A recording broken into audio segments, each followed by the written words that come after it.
Hello friend, नमस्कार। कैसे हैं आप सब? आप सभी का स्वागत है आपके यूट्यूब चैनल एनिमेस क्लासेस बाका पर। तो चलिए मेरे प्यारे साथियों, आप सब जुड़ जाइए बिहार पुलिस सफल बैच से।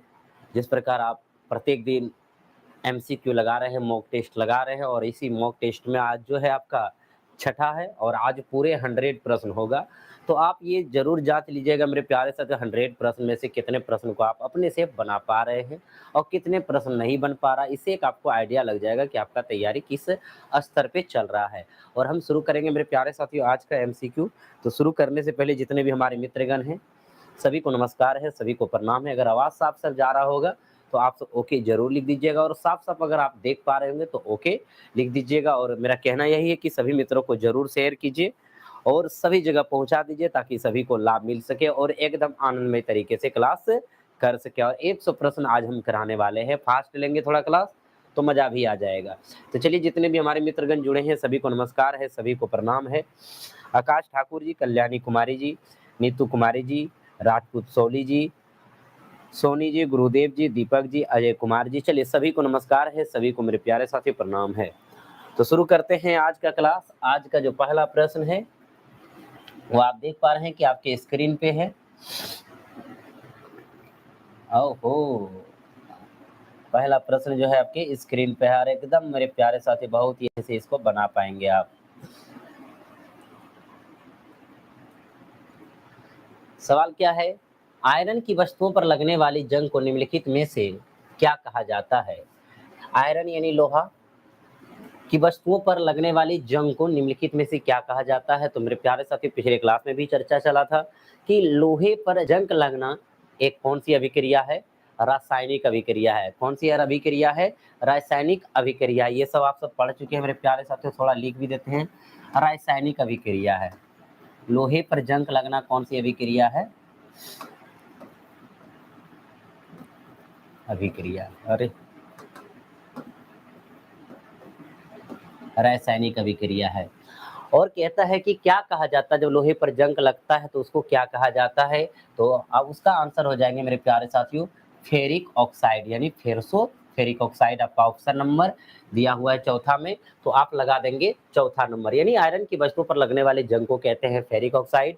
और फेरिक ऑक्साइड का आप सूत्र भी जानते हैं मेरे प्यारे साथियों, Fe2O3 होता है, Fe2O3 होता है। और आप एक चीज ये समझिएगा कि जब उस पर यानी जंग लगेगा तो वहां पे क्या होगा, नमी और ऑक्सीजन जो है वातावरण से यानी क्या करे, वातावरण को प्रभावित करता है, जिसके कारण यानी कि जंग लगता है। तो जंग लगने के लिए क्या चाहिए? नमी चाहिए और ऑक्सीजन चाहिए, यानी कि जल की भी मात्रा चाहिए। तो हम यहाँ पे लगा सकते हैं जल की मात्रा H2O, लेकिन कितना लगेगा? मान लीजिए X लग जाए और इन्हीं के साथ मेरे प्यारे साथियों क्या हो जाता है, यानी कि जंग लग जाता है फेरस फेरिक ऑक्साइड की वजह से। यानी फेरिक ऑक्साइड जंग लगने को कहते हैं। क्लियर है? अब आपको ये बताए थे हम इसमें कि जब जंग लगता है तो लोहे का भार क्या हो जाता है? बढ़ जाता है। जंग जब लगता है तो क्या होता है? लोहे का भार बढ़ जाता है। कौन सी अभिक्रिया है? रासायनिक अभिक्रिया है। जंग लगना क्या कहलाता है?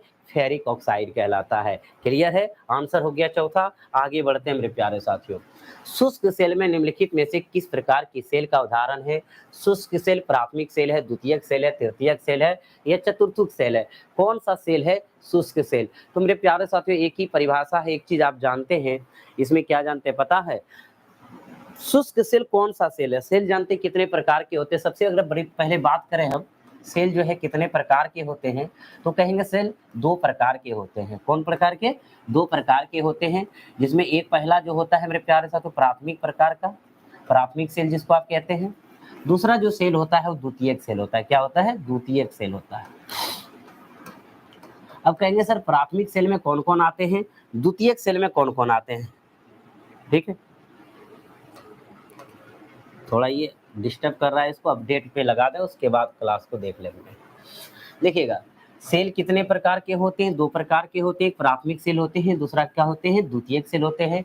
प्राथमिक सेल उस सेल को कहते हैं जो मेरे प्यारे साथियों डायरेक्ट रासायनिक ऊर्जा को विद्युत ऊर्जा में कन्वर्ट कर देता है, यानी कि जिस सेल को हम दोबारा चार्ज करके उपयोग नहीं कर सकते हैं। यानी एक ऐसा सेल जिसको हम यूज किए और फेंक दिए, यूज एंड थ्रो जिसको बोलते हैं, यूज करना, फेंक देना। यानी कि उसमें जितने भी सेल आएंगे वो प्राथमिक सेल आएंगे। द्वितीयक सेल वो सेल होता है जिसको हम दोबारा चार्ज करके उपयोग में ला सकते हैं। जैसे देखिएगा, इन्वर्टर लेते हैं, इन्वर्टर के साथ जो बैटरी होता है वो क्या है, द्वितीयक सेल है। आप और एक उदाहरण ले सकते हैं, मोबाइल की बैटरी ले सकते हैं, वो क्या है, द्वितीयक सेल है, यानी उसको हम फिर से पुनः चार्ज करके उपयोग कर सकते हैं। लेकिन जो प्राथमिक सेल होता है उसको हम डायरेक्ट यानी उपयोग करके चार्ज नहीं कर सकते हैं दोबारा, यानी एक बार उपयोग किए और उनको फेंक दिए। तो जितने भी सेल है प्राथमिक सेल है, यानी कह सकते हैं कि प्राथमिक सेल डायरेक्ट रासायनिक ऊर्जा को विद्युत ऊर्जा में कन्वर्ट करता है, और ये क्या होता है, रासायनिक को विद्युत, फिर विद्युत से रासायनिक यानी कन्वर्ट हो जाता है। क्लियर है मेरे प्यारे साथियों? तो इसमें कह रहा शुष्क सेल, जो शुष्क सेल है, वोल्टीय सेल है, जितने भी प्रकार सब सेल के बारे में करेंगे, लेक्लांसे सेल है, डेनियल सेल है, ये सारे का सारे सेल कौन है, प्राथमिक सेल में आते हैं। तो आप लगा दीजिएगा मेरे प्यारे साथियों, आंसर क्या हो जाएगा, प्राथमिक सेल हो जाएगा पहला नंबर। क्लियर है? कहीं को दिक्कत, कहीं को परेशानी? आप अच्छे हैं सर जी। आज मेरा थोड़ा जो है तबीयत खराब है, आज हमारा थोड़ा तबीयत खराब है, लेकिन कोशिश रखेंगे कि धीरे-धीरे रिदम में आ जाए, क्योंकि थोड़ा-सा परेशानी हो गया है, सर्दी खाँसी हो गया है अचानक, पता नहीं कैसे। लेकिन मेरे प्यारे साथियों, हम प्राथमिक सेल की बात अगर कर लें तो शुष्क सेल आता है, शुष्क सेल हो गया, डेनियल सेल हो गया, वोल्टीय सेल हो गया, लेक्लांसे सेल हो गया, जितने भी सेल हैं प्राथमिक सेल हैं। द्वितीयक सेल में कह सकते हैं इन्वर्टर की बैटरी कर सकते हैं, मोबाइल के चार्जर का जो बैटरी है वो सारे क्या है, द्वितीयक सेल है, जिसको हम दोबारा चार्ज कर सकते हैं। क्लियर है? चलिएगा आगे मेरे प्यारे साथी बढ़ते हैं। एक बार आप सबका कमेंट जरूर ले लेंगे, एक दो सवाल कर लेते हैं। निम्न में से किस विटामिन का निर्माण हमारे शरीर द्वारा किया जा सकता है? Vitamin A, vitamin B, vitamin C, vitamin D. इसका आंसर मेरे प्यारे साथी पहले आप सब दीजिए, उसके बाद हम देंगे। यानी कि कौन सा ऐसा विटामिन जो हमारे शरीर द्वारा यानी कि तैयार किया जा सकता है, शरीर द्वारा प्राप्त किया जा सकता है, ये निर्माण हमारे शरीर में होता है, ये हम भाषा कह सकते हैं। चलिए, तो आंसर मेरे प्यारे साथियों बता दीजिएगा जरूर। Army lover short video Banka से क्लास ले रहे हैं सर जी।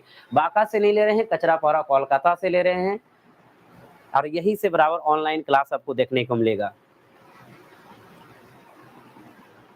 देखिएगा, विटामिन डी जो है यानी सूर्य, देखिए विटामिन डी जो है हमारे शरीर से प्राप्त हो जाता है, हमारे शरीर में निर्माण होता है। क्यों मेरे प्यारे साथियों? क्योंकि विटामिन डी का संश्लेषण सूर्य के प्रकाश से हमारे शरीर में प्राप्त होता है, जिसे कहते हैं कि हमारे शरीर से विटामिन डी का निर्माण होता है। तो सुबह-सुबह क्या होता है, मॉर्निंग के टाइम हम लोग विटामिन डी लेने के लिए सूर्य का यानी प्रकाश लेते हैं, सूर्य का रोशनी लेते हैं। तो कह सकते हैं कि हमारा विटामिन जो है वो हमारे शरीर द्वारा निर्माण किया जाता है। अब यहाँ पे बात है, विटामिन ए है, विटामिन बी है, विटामिन सी है, विटामिन डी है। तो मेरे प्यारे साथियों, यहाँ विटामिन ए का रासायनिक नाम पूछेंगे, अगर विटामिन बी का पूछेंगे या विटामिन सी का पूछेंगे, विटामिन डी का पूछेंगे, तो क्या आप बताएंगे? तो एक बार जान लीजिए, विटामिन ए का जो रासायनिक नाम होता है मेरे प्यारे साथियों, क्या होता है? रेटिनॉल होता है। क्या होता है? रेटिनॉल होता है। तो आप रेटिनॉल लगा देंगे। विटामिन बी का क्या होता है? तो कहेंगे विटामिन बी का फटाफट आप सब बताइए क्या होता है? तो विटामिन बी का बताएंगे मेरे प्यारे साथियों, क्या था? थायमीन होता है। क्या होता है? थायमीन होता है। विटामिन बी का रासायनिक नाम थायमीन होता है। विटामिन सी का तो आप सब जानते ही हैं, तो कहेंगे विटामिन सी का बताइएगा। एस्कॉर्बिक एसिड होता है, जिसको आप एस्कॉर्बिक अम्ल भी बोलते हैं। एस्कॉर्बिक एसिड ना, एस्कॉर्बिक एसिड यानी अम्ल, एस्कॉर्बिक अम्ल यानी अस्कॉर्बिक एसिड बोलते हैं आप, ठीक है। अब विटामिन डी का तो मेरे प्यारे साथी आप सब जानते ही हैं। क्या जानते हैं? कहेंगे सर विटामिन डी का होता है कैल्सीफेरॉल। क्या होता है?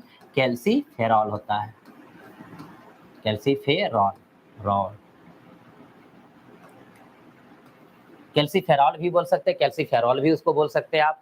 तो यहाँ पे आप समझ गए, विटामिन ए का जो है रासायनिक नाम वो रेटिनॉल है, विटामिन सी का एस्कॉर्बिक अम्ल है, और विटामिन बी का थायमीन है, और विटामिन जो डी का है वो कैल्सीफेरॉल है। और आप जानते हैं हमारे शरीर द्वारा किस विटामिन का निर्माण किया जाता है? विटामिन डी का निर्माण किया जाता है। आप आंसर लगा देंगे चौथा नंबर पे। तो चलिए मेरे प्यारे साथी, आप सब लाइक जरूर कर दीजिए, सभी मित्रों को जरूर शेयर कर दीजिए, ताकि सभी को लाभ मिल सके, ठीक है। तो चलिए मेरे प्यारे साथियों, आगे है कोलेस्ट्रॉल की अधिकता निम्नलिखित में से किस रोग का कारण है? कोलेस्ट्रॉल जब शरीर में बढ़ जाता है तो कौन सा यानी बीमारी होने की संभावना ज्यादा होता है मेरे प्यारे साथियों? श्वसन संबंधी रोग, हृदय संबंधी रोग, आंत संबंधी रोग या अनुवांशिकी रोग? कौन सा रोग होने का खतरा ज्यादा होता है। तो कहेंगे सर कोलेस्ट्रॉल जब शरीर में बढ़ता है, अधिकतम होती है, तो मेरे प्यारे साथियों हृदय संबंधी रोग जिसको हृदयघात कहते हैं यानी हार्ट अटैक कहते हैं, यानी हार्ट अटैक की संभावना क्या होती है, बढ़ जाती है। तो इसका जो आंसर हो जाएगा वो आपका क्या हो जाएगा, बी हो जाएगा, कोलेस्ट्रॉल की मात्रा बढ़ने से। इसीलिए मेरे प्यारे साथियों कोलेस्ट्रॉल का मात्रा अपने शरीर में नहीं बढ़ाना है, इससे क्या फायदा है कि आपकी जो जिंदगी है, जर्नी हो, लॉन्ग लाइफ तक चलेंगे, यानी नशे से दूर रहना है। चलिए आगे बढ़ते हैं। तो मेरे प्यारे साथियों अगला प्रश्न क्या है, वस्तुओं की आंतरिक तथा बाह्य व्यास को मापने वाला यंत्र निम्न में से कौन सा है। जितने भी हमारे आईटीआई वाले बंधु हैं, पॉलिटेक्निक वाले बंधु हैं, वहां पे इसको आसानी से बता देते हैं। इसका आंसर पता है कैसे, वस्तुओं की आंतरिक और बाह्य व्यास, वस्तुओं का आंतरिक मान लीजिए ये वस्तु है, ठीक है, ये वस्तु जिस प्रकार एक बेलन प्रकार के भी हम वस्तु बना सकते हैं, ठीक है, और कहता है कि ये वाला इधर से आंतरिक देखेंगे अंदर वाले, और बाहर देखेंगे ये बाहरी वाले बाहर से। देखिए एक अंदर से भी देखते हैं, जैसे ग्लास उलास लीजिएगा तो अंदर वाले भी परत को देखिए और बाहर वाले परत को देखिए। तो कहता है कि वस्तुओं की आंतरिक तथा बाह्य व्यास को मापने वाला यंत्र कौन सा है। तो एक वर्नियर कैलिपर आता है, अगर आंतरिक को मापेंगे तो अंदर से भी माप सकते हैं और बाहरी से भी माप सकते हैं, इनपुट एक आउटपुट दोनों से माप सकते हैं। तो आपका हो जाएगा कैलिपर्स। तो यहाँ पे देखिएगा मेरे प्यारे साथियों आपका आंसर क्या दिया, कैलिपर्स दिया है, यानी कैलिपर से हम किसी भी वस्तु का आंतरिक और बाहरी व्यास को आसानी से माप सकते हैं। तो आपका जो आंसर हो जाएगा बी नंबर हो जाएगा। आपके माइंड में चल रहा होगा कि क्रोनोमीटर से क्या मापते हैं, तो आप सब बताइए मेरे प्यारे साथियों क्रोनोमीटर से आप मापते क्या है। तो क्रोनोमीटर से नाभिक द्वारा समूह में समय की माप मापते हैं। देखिएगा नाभिक द्वारा लिखिएगा,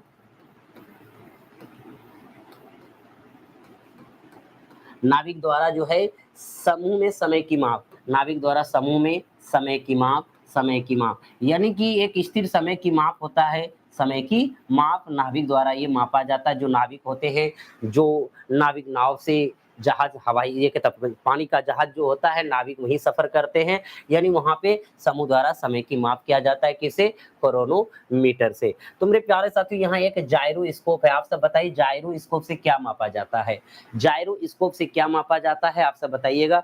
तो कहेंगे कि ये कोणीय वेग मापने वाला यंत्र है, क्या है, ये कोणीय वेग मापने वाला यंत्र है, या कोणीय वेग मापने वाला यंत्र है।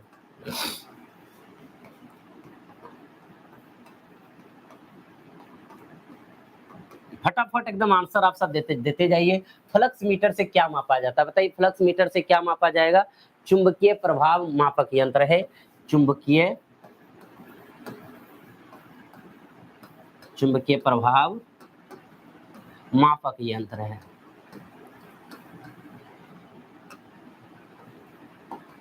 ठीक है, तो मेरे प्यारे साथियों हमने बाहरी वस्तुओं के व्यास और आंतरिक वस्तुओं के व्यास को मापने के लिए किसका प्रयोग करेंगे, कैलिपर्स का करेंगे। आगे बढ़ते हैं, चलिए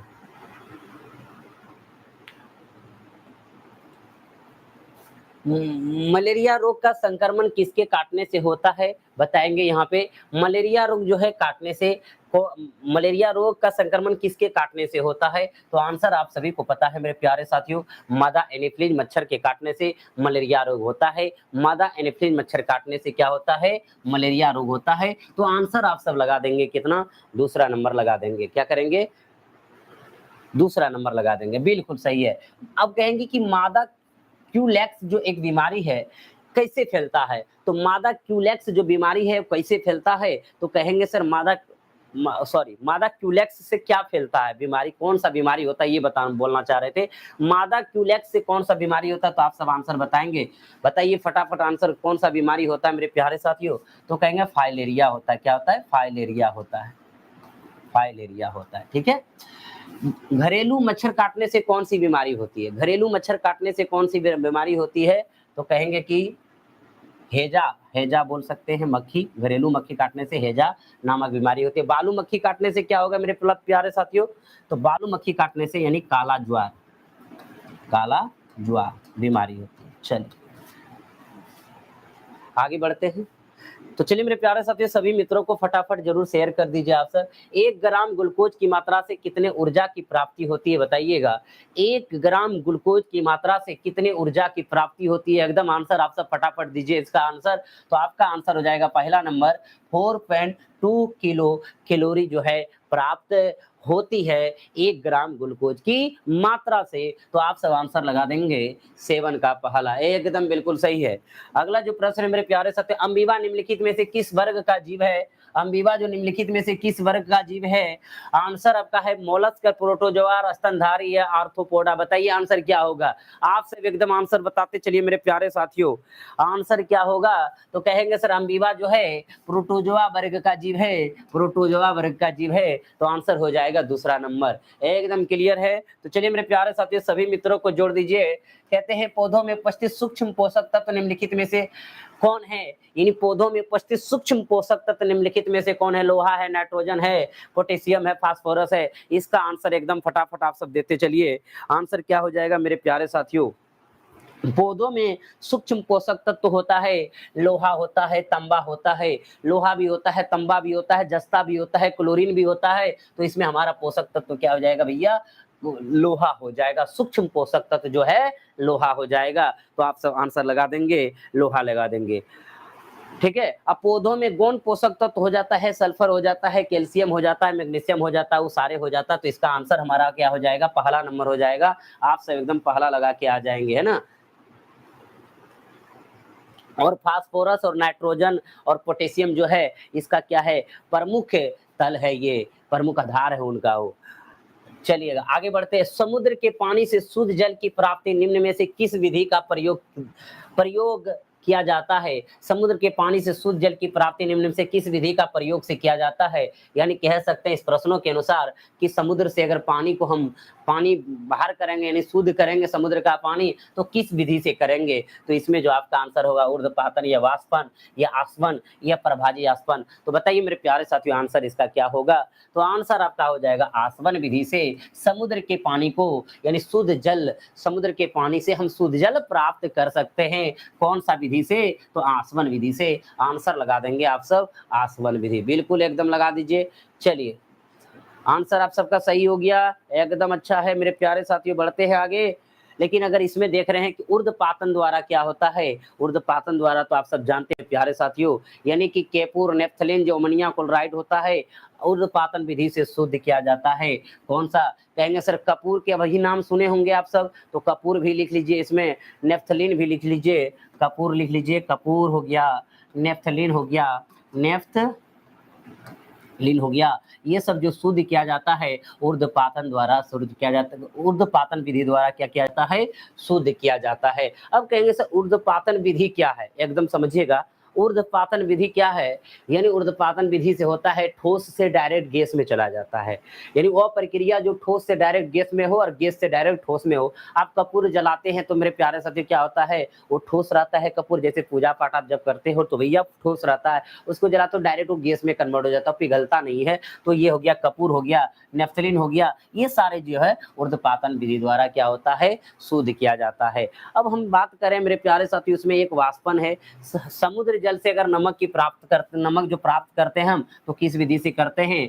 तो वाष्पन विधि से करते हैं, वाष्पन विधि द्वारा होता है। और इसमें एक है प्रभाजी आसवन। प्रभाजी आसवन से किस चीज को हम शुद्ध करते हैं बताइएगा? देखे भी है कपूर, बिल्कुल देखे होंगे कपूर। मेरे प्यारे साथियों खनिज तेल से शुद्ध, जैसे पेट्रोल निकालते हैं, डीजल निकालते हैं, केरोसिन तेल निकालते हैं। पेट्रोल की बात करें, डीजल की बात करें, केरोसिन की बात करें, ये सारे जो है शुद्ध किया जाता है किस विधि से? प्रभाजी आसवन विधि से शुद्ध किया जाता है। तो आप सभी को पता चल गया कि आसवन विधि से समुद्र के पानी को हम शुद्ध कर सकते हैं। ऊर्ध्वपातन विधि से कपूर, नेफ्थलीन, ये सारे जो है शुद्ध किया जाता है। वाष्पन विधि से आप नमक को प्राप्त कर सकते हैं समुद्र से, तो भैया समुद्र के जल से, ठीक है। और प्रभाजी आसवन विधि से शुद्ध करते हैं, पेट्रोल हो गया, डीजल हो गया, केरोसिन तेल हो गया, ये सारे जो है प्रभाजी आसवन विधि से शुद्ध करते हैं। चलिए एकदम क्लियर है। आगे बढ़ते हैं मेरे प्यारे साथियों। अगला प्रश्न क्या है? अगला प्रश्न आपके सामने है, सूक्ष्मदर्शी का आविष्कार निम्न में से किसके द्वारा किया गया है? सूक्ष्मदर्शी का आविष्कार निम्न में से किसके द्वारा किया गया है? पहला है फ्लेमिंग, फिर है विक्टर हेंस, फिर है रॉबर्ट वाटसन, फिर है जेड जॉनसन। बताइए किसके द्वारा ये आविष्कार किया गया था? तो आप सभी को आंसर होगा मेरे प्यारे साथियों पता कि जेड जॉनसन क्या होगा, जेड जॉनसन होगा, जेड जॉनसन होगा, क्या होगा, जेड जॉनसन होगा। यानी सूक्ष्मदर्शी का जो आविष्कार किया था वो किसने किया था, जेड जॉनसन ने किया था। कब किया था, 1590 ईस्वी में किया था। कब किया था मेरे प्यारे साथियों, 1590 ईस्वी में किया था। ठीक है, अगर इसमें देख रहे हैं फ्लेमिंग ने क्या आविष्कार किया था, फ्लेमिंग ने डायोड बल्ब का किया था। तो यहाँ पे लिख देते मेरे प्यारे से, डायोड बल्ब का आविष्कार किया था। किसने, फ्लेमिंग ने किया था, डायोड बल्ब का आविष्कार किया था। फ्लेमिंग ने डायोड बल्ब का आविष्कार किया था। कब किया था, 1904 ईस्वी में किया था। 1904 ईस्वी में किया था, याद रहेंगे। जेड जॉनसन ने सूक्ष्मदर्शी का आविष्कार किया था, वो भी 1590 ईस्वी में किया था। डायोड बल्ब का आविष्कार जो है फ्लेमिंग ने किया था। कब किया था मेरे प्यारे साथियों, 1904 ईस्वी में किया था। विक्टर एस ने जो है आविष्कार किया था, कब, क्या, किसका आविष्कार किया था पता है, बहुत ही सुंदर है मेरे प्यारे साथियों। विक्टर हेस को जो है कहते हैं कि नोबेल में मिला है भौतिकी में, तो किसका आविष्कार किया था, तो बताएंगे आप सब, बताइएगा। कॉस्मिक किरण का नाम सुने हैं, कॉस्मिक किरण, कॉस्मिक किरण, कॉस्मिक किरण मेरे प्यारे साथियों, कॉस्मिक किरण, यानी कॉस्मिक किरण का आविष्कार किया था विक्टर हेस ने किया था। किसने किया था, विक्टर हेस ने किया था।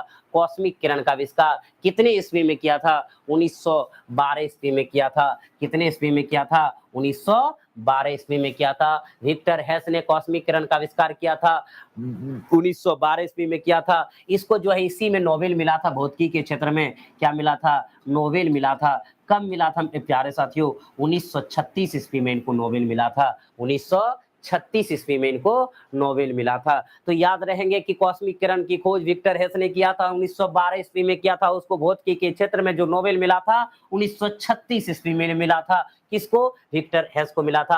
अब आपका एक जाना पहचाना नाम है, बताइए। रॉबर्ट वाटसन ने भी कुछ ना कुछ आविष्कार किया था, एक आविष्कार बता देंगे तो मेरे प्यारे साथी, रॉबर्ट वाटसन ने, रॉबर्ट मतलब रॉबर्ट रो से रडार, रडार का आविष्कार किया था। ये कब किया था, तो आपका आंसर हो जाएगा 1930 ईस्वी में किया था। कब किया था, 1930 ईस्वी में किया था। तो सूक्ष्मदर्शी का आविष्कार 1590 ईस्वी में जेड जॉनसन ने किया था। डायोड बल्ब का आविष्कार फ्लेमिंग ने 1904 ईस्वी में किया था। कॉस्मिक किरण का आविष्कार विक्टर हेस ने किया था 1912 ईस्वी में, और उसी के लिए नोबेल पुरस्कार मिला था उसको 1936 ईस्वी में। और रडार का आविष्कार किया था रॉबर्ट वाटसन ने 1930 ईस्वी में किया था। चलिए, बिल्कुल एकदम सही आंसर है। तो मेरे प्यारे साथियों, कुछ ना कुछ हम लोग जानते चलेंगे, बनाते चलेंगे, सवालों को भी देखेंगे। क्या लिखा है 12 नंबर सवाल में, एक दाढ़ी बनाने के लिए ब्लेड को जब हम हल्के से पानी में रखते हैं तो निम्न में से किसके कारण वह तैरता है। तो जब हम देखते दाढ़ी बनाने वाले ब्लेड है, उसको अगर पानी में रख देंगे तो भैया तैरने लगेगा। उसका कारण क्या है, तो कहेंगे सर उसका कारण एक ही है, पृष्ठीय तनाव है। आप जानते हैं मेरे प्यारे साथियों, पृष्ठीय तनाव के कारण ही वर्षा के बूंद क्या होते हैं, गोलाकार होते हैं। और पृष्ठीय तनाव के कारण ही देखते हैं कि पानी में लार्वा तैरता है, लार्वा तैरता हुआ नजर आता है, तो भैया पृष्ठीय तनाव के कारण ही होता है। गर्म सूप स्वादिष्ट लगता है तो उसका रीजन है पृष्ठीय तनाव के कारण ही लगता है। पता है क्यों गर्म सूप स्वादिष्ट लगता है, क्योंकि जब आप उसको गर्म करेंगे तो पृष्ठीय तनाव का जो आपस में आंतरिक जो बल होता है कमजोर हो जाता है, लूज हो जाता है, जिसके कारण जीभ पे पूरा फैल जाता है और सूप स्वादिष्ट लगने लगता है। इसलिए कह सकते हैं कि गर्म करने पर पृष्ठीय तनाव क्या होता है, उसके बल जो बल लगता है वो कमजोर पड़ जाता है, यानी कि घटता है, पृष्ठीय तनाव कम होता है ताप यानी टेम्परेचर बढ़ाने पर। तो इसका जो आंसर हो जाएगा वो क्या हो जाएगा, पृष्ठीय तनाव हो जाएगा। वर्षा का भी बूंद जो गोलाकार होता है वो क्या होता है, पृष्ठीय तनाव के कारण ही होता है। पूछ देगा पृष्ठीय तनाव का ऐसा ही मात्रक क्या होता है, तो आप सब पढ़े हैं न्यूटन पर मीटर होता है, ये भी पढ़े कि नहीं मेरे प्यारे साथी, बताइएगा। चलिए, बिल्कुल एकदम सही जवाब है। आंसर देते चलिए और आगे बढ़ते चलिए। शीशे के संचयन वाले सेल में निम्नलिखित में से किस अम्ल का प्रयोग किया जाता है। शीशे के संचयन वाले सेल में, यानी जिस शीशा का जो सेल होता है उसमें कौन सा अम्ल प्रयोग करते हैं, तो मेरे प्यारे साथियों एकदम आंसर आप सब दे देंगे कि सर शीशे का संचयन वाले सेल में सल्फ्यूरिक अम्ल का प्रयोग किया जाता है। क्या किया जाता है, सल्फ्यूरिक अम्ल का प्रयोग किया जाता है, यानी H2SO4, H2SO4 का प्रयोग किया जाता है, सल्फ्यूरिक अम्ल का प्रयोग किया जाता है। मेरे प्यारे साथियों, रिक्वेस्ट है कि सभी जगह सभी मित्रों को जरूर शेयर कर देंगे। शीशे का संचयन वाले, अगर ये भाषा नहीं समझ में आ रहा है तो ये समझिएगा, शीशा संचायक सेल के बारे में सुने होंगे मेरे प्यारे साथियों। शीशा संचायक संचायक सेल में जो है वो हमारा क्या प्रयोग किया जाता है, सल्फ्यूरिक अम्ल क्या प्रयोग किया जाता है, सल्फ्यूरिक अम्ल सीसा संचायक सेल में। चलिए बिल्कुल एकदम सही जवाब है, फटाफट आगे बढ़ते हैं। आपको इसमें एक देख रहे होंगे मेरे प्यारे से बेंजोइक अम्ल। बेंजोइक अम्ल का जो है प्रयोग किसमें किया जाता है, तो आप जानते हैं कि बेंजोइक अम्ल का प्रयोग दवा और खाद्य पदार्थों के संरक्षण में किया जाता है। और नाइट्रिक अम्ल का तो प्रयोग आप जानते ही हैं, सोना चांदी जो है कठोर पदार्थ जो होते हैं उसको घुलाने में सक्षम होते हैं, कौन, यानी कि नाइट्रिक अम्ल। तो इसका आंसर हम लगा चुके हैं मेरे प्यारे साथियों, सल्फ्यूरिक अम्ल। आगे बढ़े, चलिए अगला जो प्रश्न है, कोरंडम निम्नलिखित में से किस धातु का प्रमुख अयस्क है। कोरंडम, कोरंडम जो है क्या है, कहता निम्नलिखित में से किस धातु का प्रमुख अयस्क है, कैल्शियम का है, एल्युमिनियम का है, सीसा का है, मरकरी का है। आंसर लगाइए आप सब, पहले आंसर आप, उनके बाद आंसर हम लगाएंगे। पहले आंसर आप लगाइए, उसके बाद हम लगाएंगे। तो मेरे प्यारे साथियों एकदम आंसर क्लियर है। चलिए आप सबका जो आंसर हो जाएगा एल्युमिनियम हो जाएगा, यानी कि कोरंडम जो है एल्युमिनियम का एक अयस्क है। लेकिन आपसे पूछा जाए मेरे प्यारे साथियों कि एल्युमिनियम का निष्कर्षण किस अयस्क से किया जाता है, तो आप क्या बताएंगे, बॉक्साइट अयस्क से, यानी एल्युमिनियम का निष्कर्षण किया जाता है। बॉक्साइट अयस्क जो भी क्या है, एल्युमिनियम का ही है। याद रहेंगे कि मेरे प्यारे साथियों, लिख दे बताइए, अगर हम कहेंगे, आप कहेंगे लिखने के लिए लिख देंगे बॉक्साइट। बॉक्साइट अयस्क जो है एल्युमिनियम का ही है, इसी अयस्क से एल्युमिनियम का क्या होता है, निष्कर्षण किया जाता है। चलिए यानी कि उसे प्राप्त किया जाता है। आगे है, मानव शरीर में सबसे अधिक मात्रा में पाए जाने वाला पदार्थ निम्नलिखित में से कौन सा है। मानव शरीर में मेरे प्यारे साथियों बताइए सबसे अधिक पदार्थ कौन सा पाया जाता है। ऑप्शन आपके पास है, जल है, प्रोटीन है, कार्बोहाइड्रेट है, वसा है, क्या पाया जाता है। तो आप सब जानते हैं इसका आंसर, तो बता देंगे कि सर मानव शरीर में सबसे अधिक मात्रा में क्या पाया जाता है, जल पाया जाता है। वो भी जल जो है कितना % पाया जाता है, तो कहेंगे सर जल जो है मानव शरीर में 65% पाया जाता है। कितना % पाया जाता है, 65% पाया जाता है। प्रोटीन जो पाया जाता है वो 17% पाया जाता है। कार्बोहाइड्रेट मेरे प्यारे साथी जो है आपका 1% पाया जाता है, 1% पाया जाता है। और वसा जो है आपका कितना पाया जाता है, कहेंगे सर 12% पाया जाता है, तो वसा 12% लिख देंगे। कहीं कहीं ये डाटा 5% भी दिया रहता भैया, कार्बोहाइड्रेट 1% है और आपका जल 65% है, प्रोटीन 17% है, वसा 12% पाया जाता है। तो मेन आपका क्या है, जल पाया जाता है। प्रोटीन के बारे में पूछा जाएगा तो दूसरा स्थान पे है, 17% पाया जाता है। आगे बढ़े, यदि दूध से क्रीम को अलग कर दिया जाए तो दूध का घनत्व तो कम हो जाता है, वही रहता है, बढ़ जाता है, पहले कम होता है या फिर बढ़ता है। तो मेरे प्यारे साथी इसका आंसर फटाफट आप सब दीजिए। चलिए बिल्कुल एकदम आंसर देते चलिए आप सब।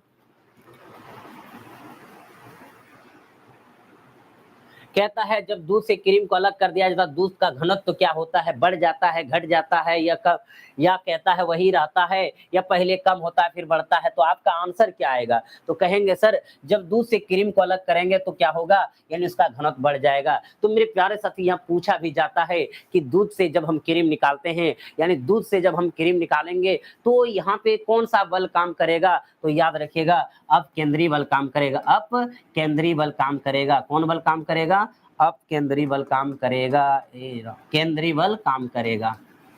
ठीक है, अपकेंद्रीय बल काम करेगा। एक होता अभिकेंद्रीय बल, एक होता अपकेंद्रीय बल। तो यहाँ पे जो होगा अपकेंद्रीय बल काम करेगा। कौन बल काम करेगा, अपकेंद्रीय बल काम करेगा। क्लियर है, चलिए बिल्कुल एकदम अपकेंद्रीय बल बोल सकते। एक सेकेंड भाई, का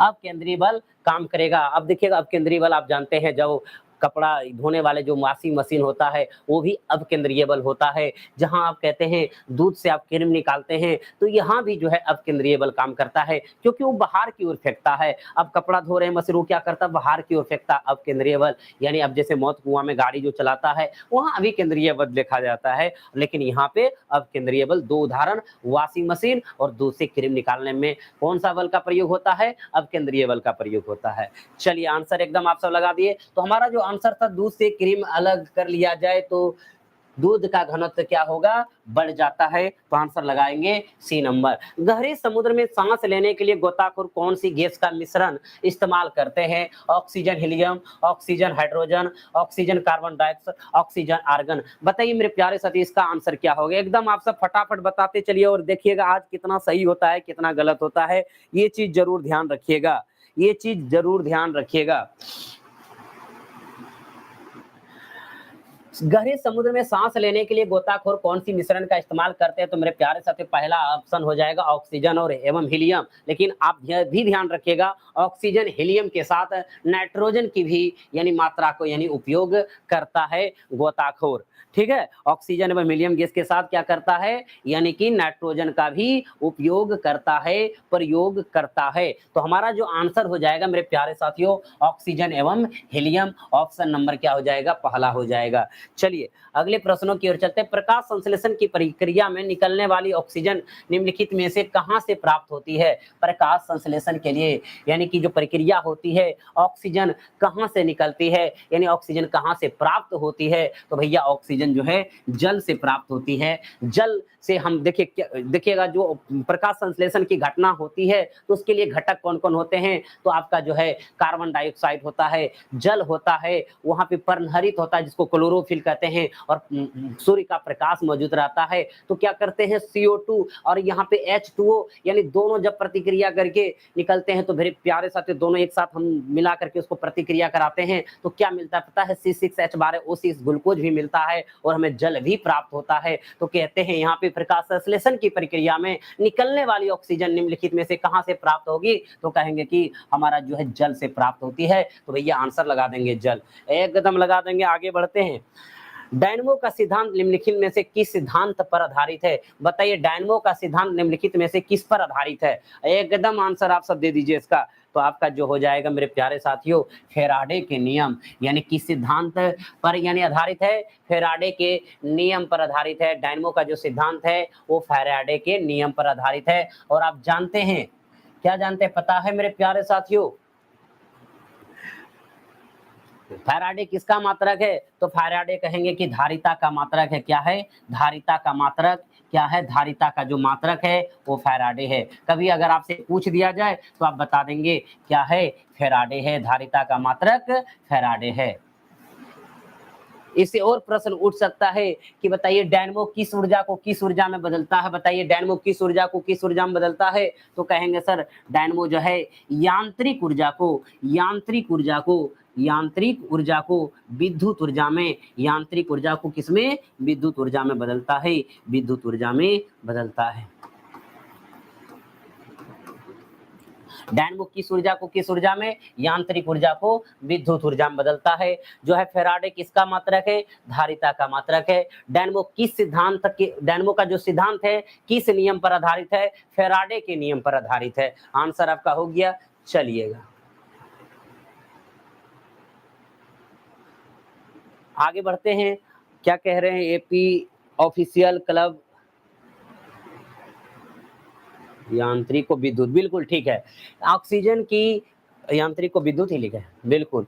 आगे जो है ऑक्सीजन की खोज निम्नलिखित में से किसके द्वारा की गई थी? ऑक्सीजन की जो है खोज निम्नलिखित में से किसके द्वारा की गई थी? तो आंसर मेरे प्यारे साथियों एकदम फटाफट बताइए, ऑक्सीजन की खोज किसके द्वारा की गई थी? तो ऑक्सीजन की खोज जो है कहेंगे सर प्रिस्टले एवं सोले के द्वारा की गई थी। यानी जो है ऑक्सीजन का खोज किसके द्वारा की गई थी? प्रिस्टले एवं सोले के द्वारा यानी सीले के द्वारा खोज की गई थी। कितनी ईस्वी में खोज की गई थी? तो कहेंगे सर 1774 ईस्वी में खोज की गई थी। 1774 ईस्वी में खोज की गई थी। अगर पूछा जाए ऑक्सीजन जो है वायुमंडल में कितना प्रतिशत है? तो क्या बताएंगे? ऑक्सीजन जो है वायुमंडल में कितना प्रतिशत है? कहेंगे सर 21% है। कितना परसेंट है? 21% है। ऑक्सीजन का खोज किसने किया था? प्रिस्टले एवं सीले ने किया था। कितनी ईस्वी में किया था? 1774 ईस्वी में किया था। अगर पूछा जाए कि मानव शरीर में ऑक्सीजन की मात्रा कितना पाया जाता है? तो भैया 65% पाया जाता है। कितना परसेंट पाया जाता है? 65% पाया जाता है। क्लियर है? अगर मेरे प्यारे साथी इसमें पूछा जाए कि रदरफोर्ड ने किसका खोज किया था, कभी कभी पूछ ले यही जिसमें कि ऑक्सीजन आता है, नाइट्रोजन हो जाए, हाइड्रोजन हो जाए, हीलियम हो जाए, इसी में यानी कि गैस में ही नाइट्रोजन का खोज किसने किया था? तो कहेंगे सर नाइट्रोजन का जो खोज किया था वो रदरफोर्ड ने किया था। नाइट्रोजन का खोज किसने किया था? रदरफोर्ड ने किया था। कितने ईस्वी में किया था? तो मेरे प्यारे साथियों 1772 ईस्वी में किया था। नाइट्रोजन का खोज किसने किया था? रदरफोर्ड ने किया था, 1772 ईस्वी में किया था। तो आपका आंसर क्या हो जाएगा? रदरफोर्ड का नाइट्रोजन हो जाएगा। अब बताइए केवेंडिश ने क्या खोजा था? अगर गैस में बात करेंगे तो कहेंगे सर केवेंडिश ने हाइड्रोजन का खोज किया था। क्या किया था? हाइड्रोजन का खोज किया था। हाइड्रोजन का खोज किया था। कितनी ईस्वी में किया था? तो भैया 1766 ईस्वी में हाइड्रोजन को खोजा था। यानी केवेंडिश ने क्या किया था? हाइड्रोजन को खोजा था। कितने ईस्वी में खोजा था? तो 1766 ईस्वी में खोजा था। 1766 ईस्वी में खोजा था, है ना।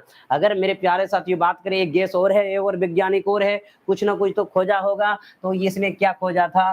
हीलियम खोजा था। हीलियम खोजा था, यानी इसने हीलियम को खोजा था। कौन? लोकेयर ने हीलियम को खोजा था। कितने ईस्वी में? तो भैया 1868 ईस्वी में। चलिए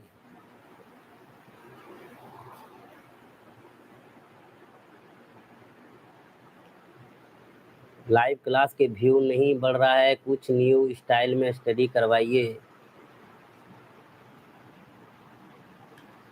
चलिएगा आगे बढ़ते हैं। अगला है मेरे प्यारे साथी, चिमटा निम्नलिखित में से किस प्रकार का उत्तोलक का उदाहरण है? प्रथम श्रेणी, द्वितीयक श्रेणी, तृतीयक श्रेणी, इनमें से कोई नहीं। आप सभी को बताए हैं कि प्रथम श्रेणी जिसको 90 डिग्री मूव करना होता है, ट्रिक एक बताए थे। द्वितीयक श्रेणी 180 डिग्री मूव करना होता है और तृतीयक श्रेणी 360 डिग्री। और आपको पता है मेरे प्यारे साथी चिमटा भी आपके लिए आ चुका है। चिमटा जो है किस श्रेणी का उत्तोलक है? तो कहेंगे सर तृतीयक श्रेणी का उत्तोलक है, क्योंकि पिछले क्लास में हम बता चुके हैं चिमटा के बारे में कि चिमटा किस श्रेणी का उत्तोलक है? तृतीय श्रेणी का उत्तोलक है। तो आंसर लगा देंगे तृतीयक श्रेणी। आगे देखिएगा क्या कहता है, पदार्थ की चतुर्थ अवस्था निम्नलिखित में से कौन सा है? तो सभी को पता है पदार्थ की पहली अवस्था, दूसरी अवस्था, तीसरी अवस्था, चौथी अवस्था और पांचवी अवस्था भी आप सभी को पता है। पहला अवस्था ठोस, दूसरा अवस्था द्रव, तीसरा गैस, चौथा प्लाज्मा और पांचवा जो है बोस्ट आइंस्टाइन कंडेंसेट, है ना। Einstein condensate, boast Einstein condensate. चलिए आगे बढ़ते हैं मेरे प्यारे साथियों। पितरस का निर्माण निम्न में से किस अंग में होता है? पितरस का जो निर्माण होता है वो किस अंग में होता है? यकृत में, छोटी आंत में, बड़ी आंत में, पित्ताशय में? बताइएगा पितरस का जो निर्माण होता है कहाँ पर होता है? तो कहेंगे सर पितरस का जो निर्माण होता है वो यकृत में होता है। कहाँ होता है? यकृत में होता है। और आप जानते हैं सबसे बड़ी ग्रंथि कौन है? सबसे बड़ी ग्रंथि कौन है? तो सबसे बड़ी ग्रंथि आपका यकृत ही है। सबसे बड़ी ग्रंथि कौन है? तो सबसे बड़ी ग्रंथि जो है यकृत ही है। और पितरस का निर्माण कहाँ होता है? तो भैया यकृत में ही होता है। और जो है संग्रह कहाँ होता है? जमा कहाँ होता है? तो जमा जो है पित्ताशय में होता है। जमा जो है पित्ताशय में होता है और निर्माण कहाँ होता है? यकृत में होता है, जो सबसे बड़ी ग्रंथि है। क्लियर है? चलिएगा बिल्कुल आगे बढ़ते हैं मेरे प्यारे साथियों। दूध में निम्नलिखित में से कौन सा विटामिन नहीं पाया जाता है? दूध में निम्नलिखित में से कौन सा विटामिन नहीं पाया जाता है? तो कहेंगे क्या आंसर लगाएंगे? तो मेरे प्यारे साथियों आंसर लगा देंगे विटामिन सी जो है दूध में नहीं पाया जाता है। विटामिन सी जो है दूध में नहीं पाया जाता है।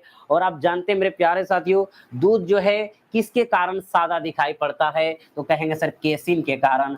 केसिन के कारण दूध सादा दिखाई पड़ता है, सफेद दिखाई पड़ता है। ठीक है, तो कौन सा विटामिन नहीं पाया जाता? विटामिन सी नहीं पाया जाता। आगे बढ़ते हैं। अगला जो प्रश्न है मेरे प्यारे साथियों, हरित लवक में किस तत्व की उपस्थिति होती है? हरित लवक में किस तत्व की उपस्थिति होती है? लोहा, सोडियम, मैग्नीशियम, जिंक। बताइए किस तत्व की उपस्थिति होती है हरित लवक में? आप सब एकदम इसका आंसर जरूर दीजिएगा।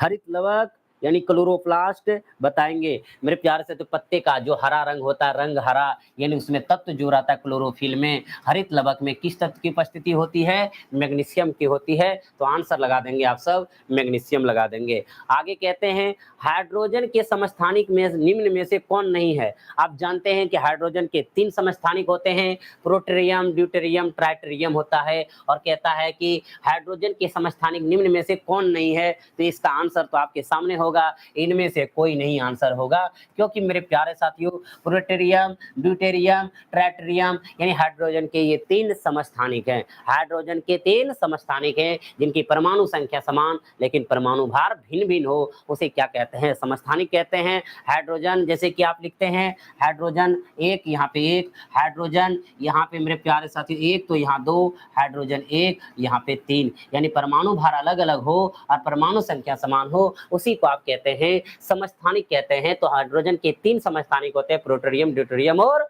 ट्राइटेरियम। तो इसमें ऑप्शन क्या है? नॉन ऑफ दीज है, क्योंकि ये तीनों का तीनों समस्थानिक है। चौथा इनमें से कोई नहीं, आंसर लगा देंगे। आगे बढ़ते हैं। अगला जो प्रश्न है, सोरा का रासायनिक नाम निम्नलिखित में से कौन है? तो सोरा आप जानते हैं बारूद बनाने में काम आता है मेरे प्यारे साथियों। तो कहते हैं ना सोरा का रासायनिक नाम निम्नलिखित में से कौन है? तो कहेंगे सर पोटेशियम नाइट्रेट है। अब पोटेशियम नाइट्रेट का मतलब हो गया KNO3 यानी potassium nitrate, potassium nitrate KNO3। तो आप आंसर लगा देंगे कि सोरा का रासायनिक नाम जो है पोटेशियम नाइट्रेट है, बारूद बनाने में प्रयुक्त होता है। पढ़ चुके हैं कि नहीं बताइएगा।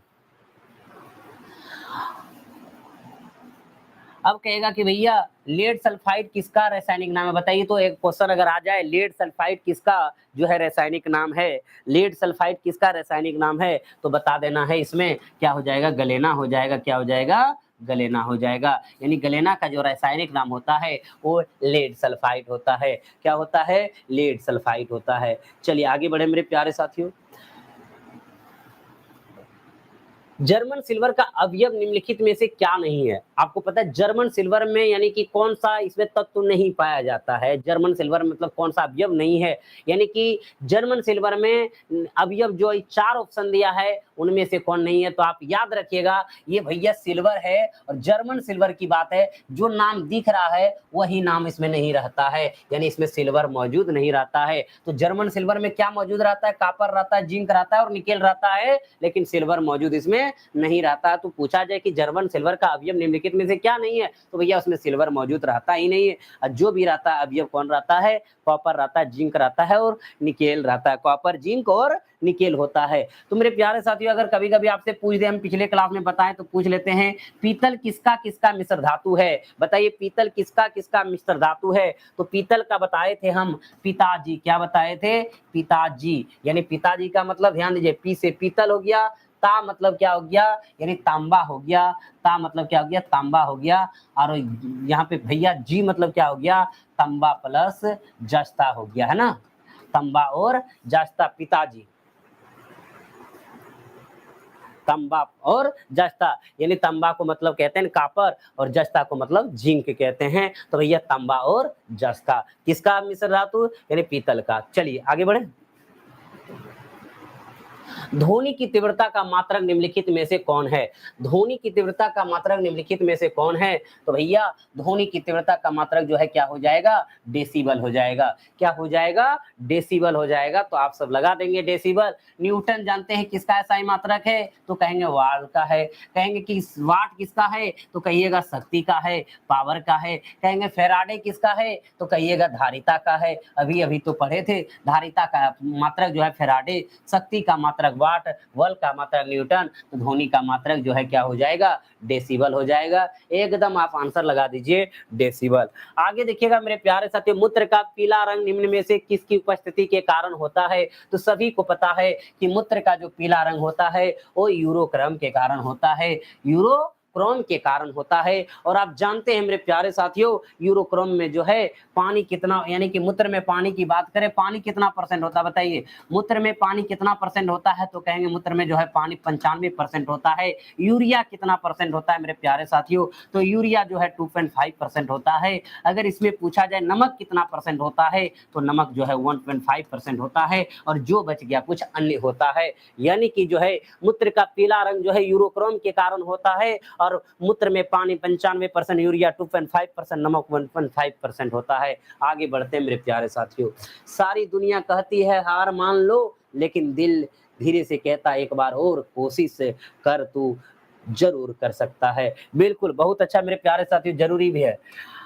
संथाल, संथाल निम्नलिखित में से किस राज्य की प्रमुख जनजाति है? तो संथाल लगा देंगे, झारखंड राज्य की प्रमुख जनजाति है। झारखंड राज्य की प्रमुख जनजाति कौन है? संथाल है। तो भैया आपका आंसर हो जाएगा बी नंबर। आगे, भारत में पहली बार रेलवे मेट्रो की शुरुआत निम्नलिखित में से किस वर्ष शुरू किया गया था? तो भारत में पहली बार मेट्रो रेल की शुरुआत जो है 1984 ईस्वी में किया गया था।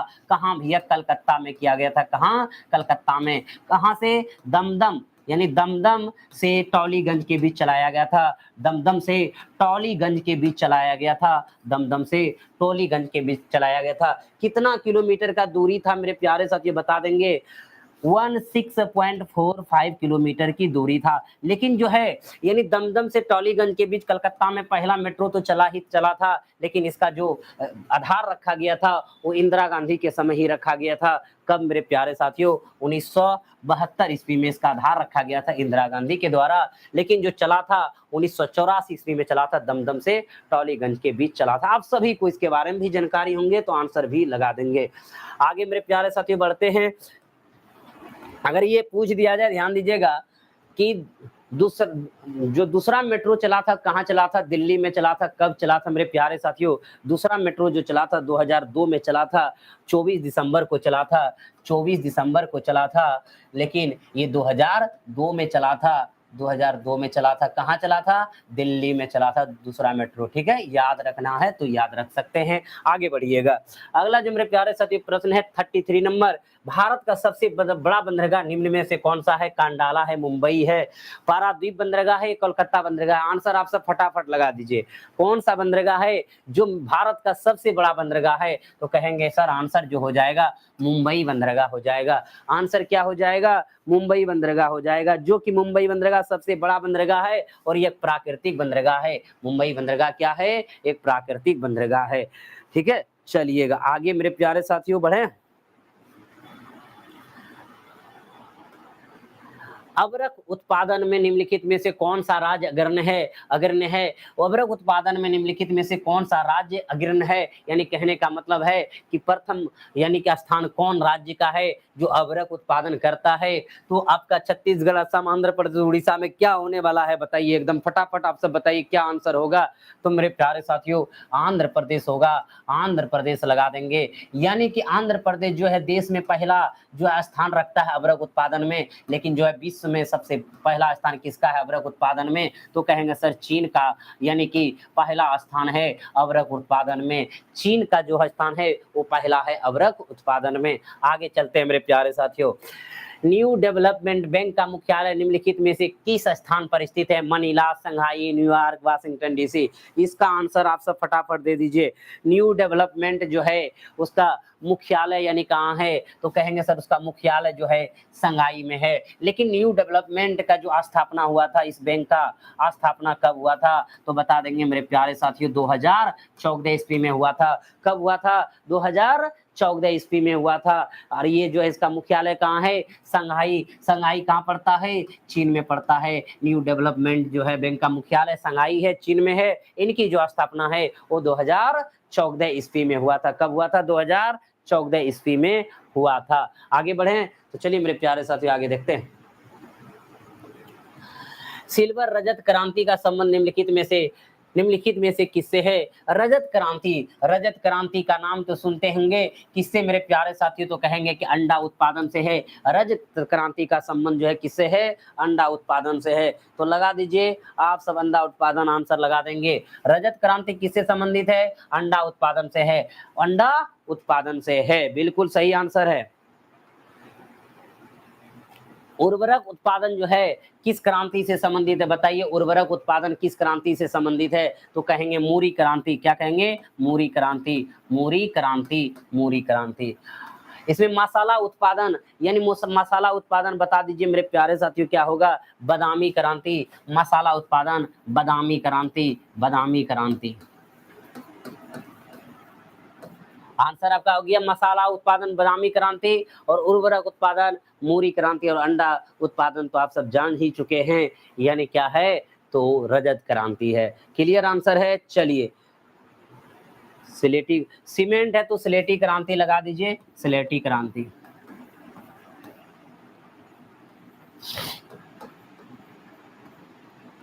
चलिए अगला जो प्रश्न है, उत्तर भारत का मैनचेस्टर निम्नलिखित में से किस शहर में स्थित है? उत्तर भारत का मैनचेस्टर महाराष्ट्र, कानपुर, अहमदाबाद, कोयम्बटूर। बताइए इसका आंसर क्या होगा?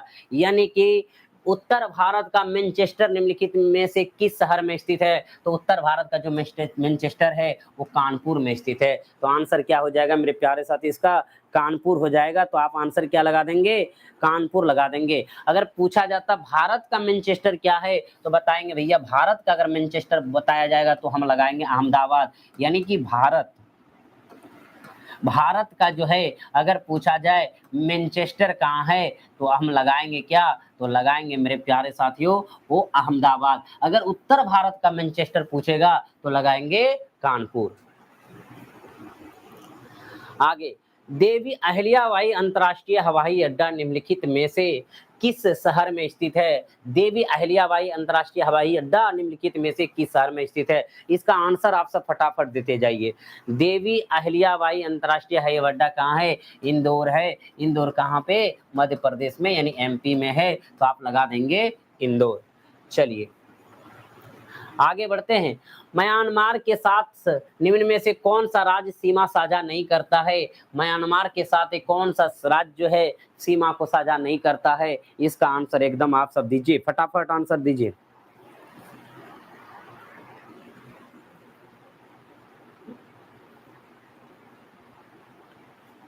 तो इसमें जो आंसर हो जाएगा वो मेघालय हो जाएगा। यानी म्यांमार के साथ जो है सीमा साझा कौन नहीं करता है? मेघालय नहीं करता है। अरुणाचल प्रदेश, मणिपुर, नागालैंड करता है और सबसे अधिक जो करता है वो आपका अरुणाचल प्रदेश ही करता है। यानी कि जो है म्यांमार के साथ जो सबसे ज्यादा सीमा साझा करता है वो अरुणाचल प्रदेश करता है। म्यांमार को ही पहले हम क्या कहते थे? बर्मा कहते थे। वो भारत से कब अलग हुआ था? तो कहेंगे 1937 में अलग हुआ था। भारत शासन अधिनियम 1935 के अंतर्गत 1937 ईस्वी में बर्मा यानी म्यांमार अलग हुआ था। लेकिन उस किस राज्य को साझा नहीं करते हैं? मेघालय को नहीं करते। ऑप्शन के अनुसार ऐसे बहुत सारे ऐसे राज्य हैं जो नहीं करते हैं, लेकिन ऑप्शन में है मेघालय हमारे जो राज्य हैं यहाँ पे वो साझा नहीं करते हैं। और ये सब साझा तो करते हैं लेकिन अरुणाचल प्रदेश सबसे ज्यादा साझा करते हैं। तो आंसर लगा देंगे इसमें कौन सा? लगा देंगे मेघालय। आगे बढ़ते हैं मेरे प्यारे साथियों। हिमालय का सबसे चौड़ा भाग निम्नलिखित में से कौन सा है? कश्मीर हिमालय, कुमायूं हिमालय, असम हिमालय, नेपाल हिमालय। तो इसका आंसर क्या हो जाएगा? तो कहेंगे सर कश्मीर हिमालय जो है यानी हिमालय का सबसे चौड़ा भाग है। कश्मीर हिमालय जो है हिमालय का सबसे चौड़ा भाग है। तो आंसर हो जाएगा पहला नंबर आप सबका। चलिए आगे बढ़ते हैं। सतलज नदी का उद्गम स्थल निम्नलिखित में से किस दर्रा से होता है? बेरीनाग, बाड़ा लच्चा, राकस ताल या रोहतांग। बताइए कि किस दर्रे से सतलज नदी का उद्गम होता है? बताइए किस नदी से किस दर्रे से सतलज नदी का उद्गम होता है? तो आपका जो आंसर होगा राक्षस ताल यानी राकास ताल से यानी कि सतलज नदी का उद्गम होता है। तो भैया ये जो दर्रा है इसी से सतलज नदी का उद्गम होता है। तो आंसर हमारा क्या हो जाएगा? सी नंबर हो जाएगा। आगे बढ़ते हैं। दूध सागर जलप्रपात निम्नलिखित में से किस नदी पर स्थित है? नर्मदा पर, धार प्रभा या मांडवी या महानदी। आंसर क्या होगा? दूध सागर जलप्रपात निम्नलिखित में से किस नदी पर स्थित है? दूध सागर जलप्रपात जो है किस नदी पर स्थित है? आंसर आप सब दे दीजिएगा। तो बताएंगे मांडवी नदी पर यानी कि स्थित है। किस नदी पर स्थित है? मांडवी नदी पर स्थित है। आगे बढ़ते हैं। गन्ना, मूंगफली इत्यादि निम्नलिखित में से किस प्रकार की फसल का उदाहरण है? बागवानी फसल है, नकदी फसल है, उद्दीपन फसल है। तो मेरे प्यारे साथियों, गन्ना और मूंगफली जो है वो आपका डायरेक्ट किसान उगाता है और बेच देता है, तो वो सारे का सारे फसल क्या कहलाते हैं? नकदी फसल। तो हमारा नकदी फसल कौन है? गन्ना और मूंगफली है। तो लगा देंगे आप आंसर 43 का बी नंबर। क्या लगा देंगे? 43 का बी नंबर लगा देंगे। क्लियर है? चलिए मेरे प्यारे साथियों, देखते हैं अगला जो है, भगवान महावीर उद्यान निम्नलिखित में से किस राज्य में अवस्थित है? बताइए आप सब इसका आंसर फटाफट। भगवान महावीर उद्यान निम्नलिखित में से किस राज्य में अवस्थित है? मेघालय में, गोवा में और हिमाचल प्रदेश में, मध्य प्रदेश में। कहाँ अवस्थित है ये कहाँ अवस्थित है? बिल्कुल आंसर सही है आप सबका। ये गोवा राज्य में अवस्थित है। कौन? भगवान महावीर जो है उद्यान है वो कहाँ अवस्थित है? गोवा राज्य में अवस्थित है। आगे चलते हैं। रेड डाटा बुक निम्नलिखित में से किसके किसके नाम लिखे जाते हैं? पूर्व प्रधानमंत्रियों के, पूर्व राष्ट्रपतियों के, राज्यपाल के, संकटग्रस्त प्रजातियों के। यानी रेड डाटा बुक में निम्नलिखित में से किसके नाम लिखे जाते हैं? आपके पास 4 ऑप्शन है। 4 ऑप्शन में एकदम आंसर लगा के आप सब जरूर आइए। तो आपका आंसर जो हो जाएगा मेरे प्यारे साथियों, चौथा हो जाएगा, संकटग्रस्त प्रजातियों के लिए रेड डाटा बुक का जो है यानी इस्तेमाल किया जाता है। तो आंसर हमारा क्या होगा? चौथा नंबर होगा। आगे बढ़ते हैं। मरणोपरांत प्रथम दादा साहब फाल्के पुरस्कार प्राप्त करने वाले व्यक्ति निम्नलिखित में से कौन थे? देविका रानी, विनोद खन्ना, पृथ्वीराज कपूर, प्राण। आप जानते हैं मेरे प्यारे साथियों, देविका रानी जो है प्रथम यानी प्रथम थे जिसको दादा साहब फाल्के पुरस्कार मिला था। ये कह रहा है मरणोपरांत प्रथम किनको मिला था? तो मरणोपरांत जो है प्रथम मिला था वो कौन थे? बताइए। पृथ्वीराज कपूर। कौन थे? पृथ्वीराज कपूर थे। कौन थे? पृथ्वीराज कपूर थे। अगर पहले में बात करें तो देविका रानी रोडिक, और मरणोपरांत पहले बात करें पृथ्वीराज कपूर को मिला था कौन सा पुरस्कार? दादा साहब फाल्के पुरस्कार। ठीक है। लेकिन देविका रानी रोडिक को कब मिला था? 1969 ईस्वी में मिला था। प्रथम बार 1969 ईस्वी में मिला था, है ना। चलिए क्लियर है, आगे बढ़ते हैं। और ये भारत के सिनेमा का सर्वोच्च पुरस्कार है। नेहरू कप का संबंध निम्नलिखित में से किस खेल से है? नेहरू कप आप जान चुके हैं, बता भी चुके हैं। नेहरू कप किस खेल से संबंधित है? आप बताइए आंसर क्या होगा? आप सब पहले आंसर बताइए, उसके बाद हम बताएंगे। पहले आप सब इसका आंसर बताइए, उसके बाद हम जरूर बताएंगे। नेहरू कप किस खेल से संबंधित है? आंसर आ जाना चाहिए। तो बिल्कुल सही जवाब है बास्केटबॉल। आप सब आंसर लगा दिए बास्केटबॉल। हम लास्ट में पूछेंगे कि कितना सही किए हैं, कितना गलत किए हैं। तो मेरे प्यारे साथियों आंसर क्या लगा देंगे? बास्केटबॉल लगा देंगे। अगला जो प्रश्न है, विश्व कैंसर दिवस किस तारीख को मनाया जाता है? तो विश्व कैंसर दिवस किस तारीख को मनाया जाता है? आपका आंसर क्या आएगा? तो कहेंगे सर जी 4 फरवरी को विश्व कैंसर दिवस मनाया जाता है। 4 फरवरी को विश्व कैंसर दिवस मनाया जाता है। 2 फरवरी को तब क्या मनाया जाएगा मेरे प्यारे साथी बताइएगा? विश्व आर्द्र भूमि दिवस। विश्व आर्द्र भूमि दिवस। विश्व आर्द्र भूमि दिवस। भूमि दिवस, ठीक है। विश्व आर्द्र भूमि दिवस जो है कब मनाया जाता है? 2 फरवरी को मनाया जाता है। 11 फरवरी को कौन सा दिवस मनाया जाता है मेरे प्यारे साथी बता दीजिए? तो कहेंगे समर्पण दिवस। समर्पण दिवस। समर्पण दिवस यानी कितने फरवरी को? 11 फरवरी को समर्पण दिवस। समर्पण दिवस। और इसके बारे में तो आप सब जानते ही मेरे प्यारे साथियों, 14 फरवरी को वैलेंटाइन दिवस मनाया जाता है। लेकिन इसमें जो पूछा गया था विश्व कैंसर दिवस कब मनाया जाता है, तो इसका आंसर रखेंगे 4 फरवरी। आंसर क्या रखेंगे? 4 फरवरी। देखिए आई भाई बहुत अच्छा, एकदम जबरदस्त। इंडियन मिलिट्री एकेडमी का मुख्यालय कहाँ स्थित है? देखिए ये सब वन लाइनर है, ये सब वन लाइनर। इसमें क्या हम व्याख्या करेंगे? इसमें व्याख्या करने के लिए कुछ ही नहीं है। अगर व्याख्या करना होगा तो पूरा डिटेल्स बताएंगे, ये थल सेना, नौ सेना, ये सारे चीज हमको बताना होगा। तो उसके बाद मेरे प्यारे साथी फिर एक एक पॉइंट लेना होगा। तो हम अभी एमसीक्यू करा रहे हैं, तो एक ये जो वन लाइनर वाला प्रश्न है ना, वो एकदम हम वन लाइनर के ही भांति कार्य करेंगे। बाकी जहाँ समझाने का होगा, जहाँ पे कुछ कुछ कर लिखने का होगा वहाँ हम जरूर आपको लिख के बता देंगे। तो चलिए इसका आंसर बता दीजिए कि इंडियन मिलिट्री एकेडमी का मुख्यालय कहाँ स्थित है। तो इंडियन मिलिट्री एकेडमी का जो मुख्यालय है मेरे प्यारे साथियों वो आपका देहरादून में स्थित है। कहाँ है? देहरादून में स्थित है। तो लगा देंगे आप सब क्या? तीसरा नंबर लगा देंगे। आगे देखते हैं क्या है, विश्व कवि किस महापुरुष को कहा जाता था। विश्व कवि तो आप जानते हैं महात्मा गांधी है, नरेंद्र मोदी है, रविन्द्रनाथ टैगोर है, जवाहरलाल नेहरू है। आप आंसर इसका क्या लगा के आएंगे? मेरे प्यारे साथियों सभी मित्रों को जरूर शेयर कर दीजिए ताकि सभी तक ये क्लास पहुंच सके, सब कोई आनंद ले सके और 1 घंटे, 1.5 घंटे, 2 घंटे में बहुत सारा चीज सीख सके। क्या आप सब सीख रहे हैं कि नहीं रहे बताइए। तो मेरे प्यारे साथियों विश्व कवि किस महापुरुष को कहा जाता है? तो कहेंगे सर रविंद्रनाथ टैगोर को कहा जाता है। किसको कहा जाता है? रविन्द्रनाथ टैगोर का कहा जाता है। विश्व कवि बोला जाता है। इसको कवि गुरु भी कहा जाता है। इसको क्या कहा जाता है? कवि गुरु भी कहा जाता है। क्या कहा जाता है? कवि गुरु भी कहा जाता है। और इसको जो है गुरुदेव भी कहा जाता है। इसको गुरुदेव भी कहा जाता है। यानी गुरुदेव हो, विश्व कवि गुरु हो, विश्व कवि हो, इसका उपनाम जो है किसका है? रविन्द्रनाथ टैगोर का है। चलिए आगे बढ़ते हैं।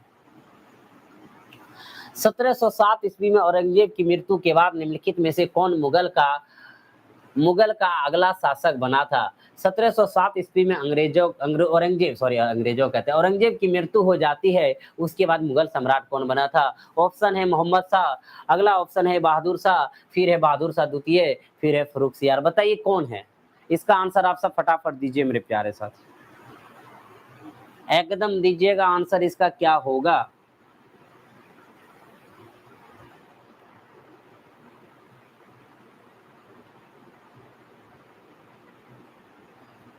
तो देखिए इसमें आंसर जो है 1707 ईस्वी में जो है औरंगजेब की मृत्यु के बाद जो मुगल अगला शासक बना बहादुर शाह, यानी कौन बना? प्रथम। बहादुर शाह प्रथम बना। औरंगजेब की मृत्यु के बाद बहादुर शाह प्रथम जो बना वो अगला मुगल सम्राट बना। जिसका जन्म जो हुआ था कब हुआ था बताइए? बहादुर शाह का जन्म कब हुआ था? बहादुर शाह का जन्म कब हुआ था? तो कहेंगे कि 14 अक्टूबर 1643 ईस्वी में। 14 अक्टूबर 1643 ईस्वी को इसका जन्म भी हुआ था बहादुर शाह का प्रथम का।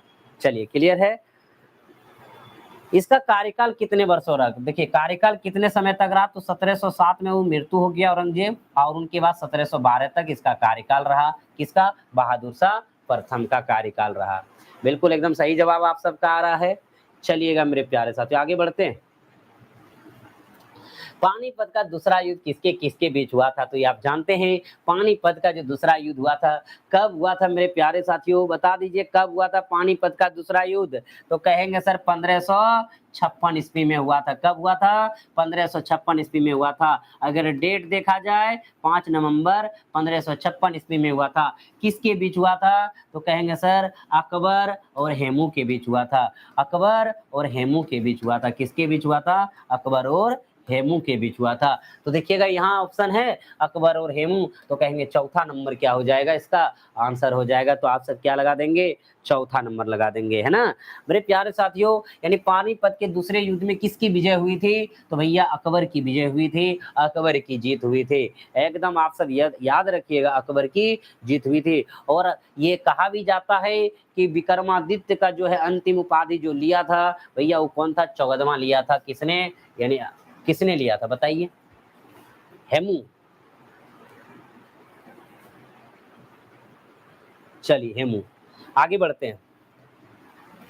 मुद्रास्फीति का अर्थ है कि वस्तुओं की कीमत बढ़ जाना, वस्तुओं की कीमत घट जाना, वस्तुओं की कीमत नियत रहना, वस्तुओं की कीमत शून्य हो जाना। मुद्रा अस्फीति है। मुद्रा स्फीति रहता तो वस्तुओं की कीमत बढ़ जाना और अस्फीति आ गया तो वस्तुओं की कीमत घट जाना। आंसर नंबर दूसरा लगा देंगे। आंसर नंबर दूसरा लगा देंगे। कोई बात नहीं, नहीं हुआ तो जरूर बिहार पुलिस में हो जाएगा, इसके लिए संकोच ही नहीं करना है। आगे बढ़ते हैं मेरे प्यारे साथियों। क्या है? चौगदे बैंकों का राष्ट्रीयकरण किस पंचवर्षीय योजना के तहत किया गया था?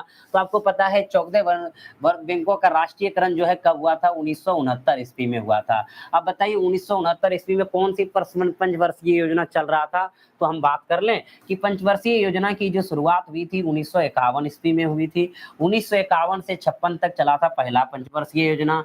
दूसरा जो चला था 1956 से लेकर के तो कहेंगे 1961 तक तक चला था, और जो तीसरा चला था मेरे प्यारे साथियों 1961 से लेकर के 66 तक चला था, और यहाँ 3 साल का गैप था, यहाँ 3 साल का क्या था, गैप था, 3 साल का गैप था। और उसके बाद 61 से 66 और फिर 66 3 69 हो जाता है। उसके बाद हम बात करें यानी कि 69 से लेकर के क्या हो जाता है, 69 से लेकर के 74 तक, 1969 से लेकर के 74 तक पहला, दूसरा, तीसरा, चौथा, यानी कि 1969 कहाँ आ रहा है, चतुर्थ में आ रहा है। तो हमारा प्रथम, द्वितीय, तृतीय तो लगा देंगे चतुर्थ, लगा देंगे। यानी चतुर्थ पंचवर्षीय योजना के तहत 14 बैंकों का राष्ट्रीयकरण हुआ था। तो हमारा जो आंसर हो जाएगा चौथा नंबर हो जाएगा। 51 से 56, 56 से 61, 61 से 66, ये एकदम ध्यान रखिएगा भैया। 66 के बाद वहाँ ब्रेक है, फिर 3 मार्क छोड़ दीजिएगा।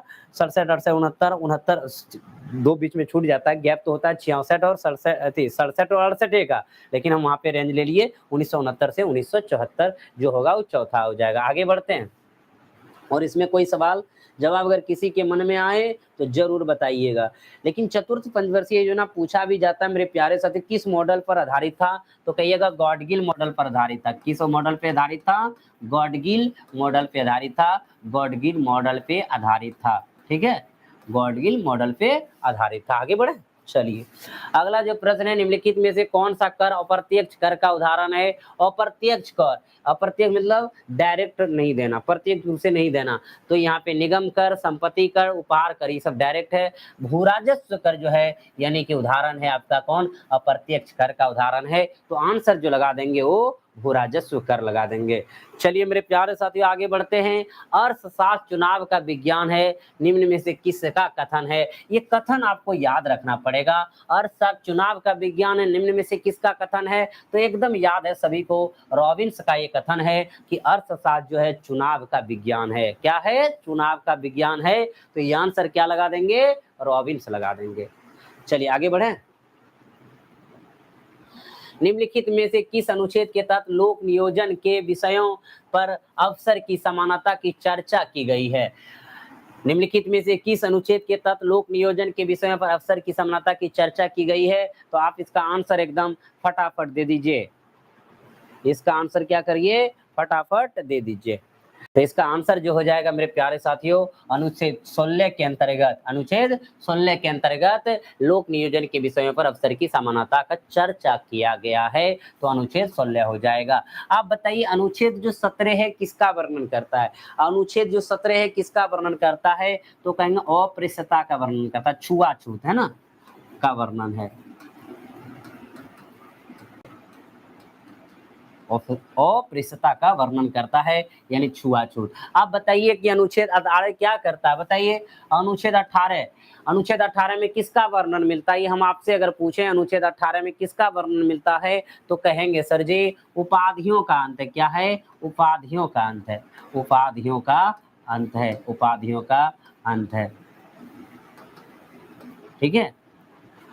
अगर बात करें मेरे प्यारे साथी अनुच्छेद 14, तो सभी को पता है, बताइए अनुच्छेद 14 में क्या है, तो कहेंगे विधि के समक्ष समानता है, विधि के समक्ष, विधि के समक्ष समानता।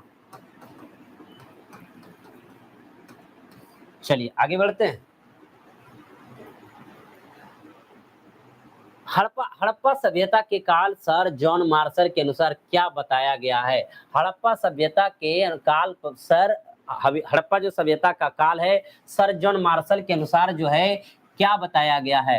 2350 से 1750 बीसी, 2600 से 1900 बीसी, 3250 से 2350 बीसी, आखिर क्या बताया गया है, इसका आंसर आप सब जरूर दें। बताइए आंसर फटाफट।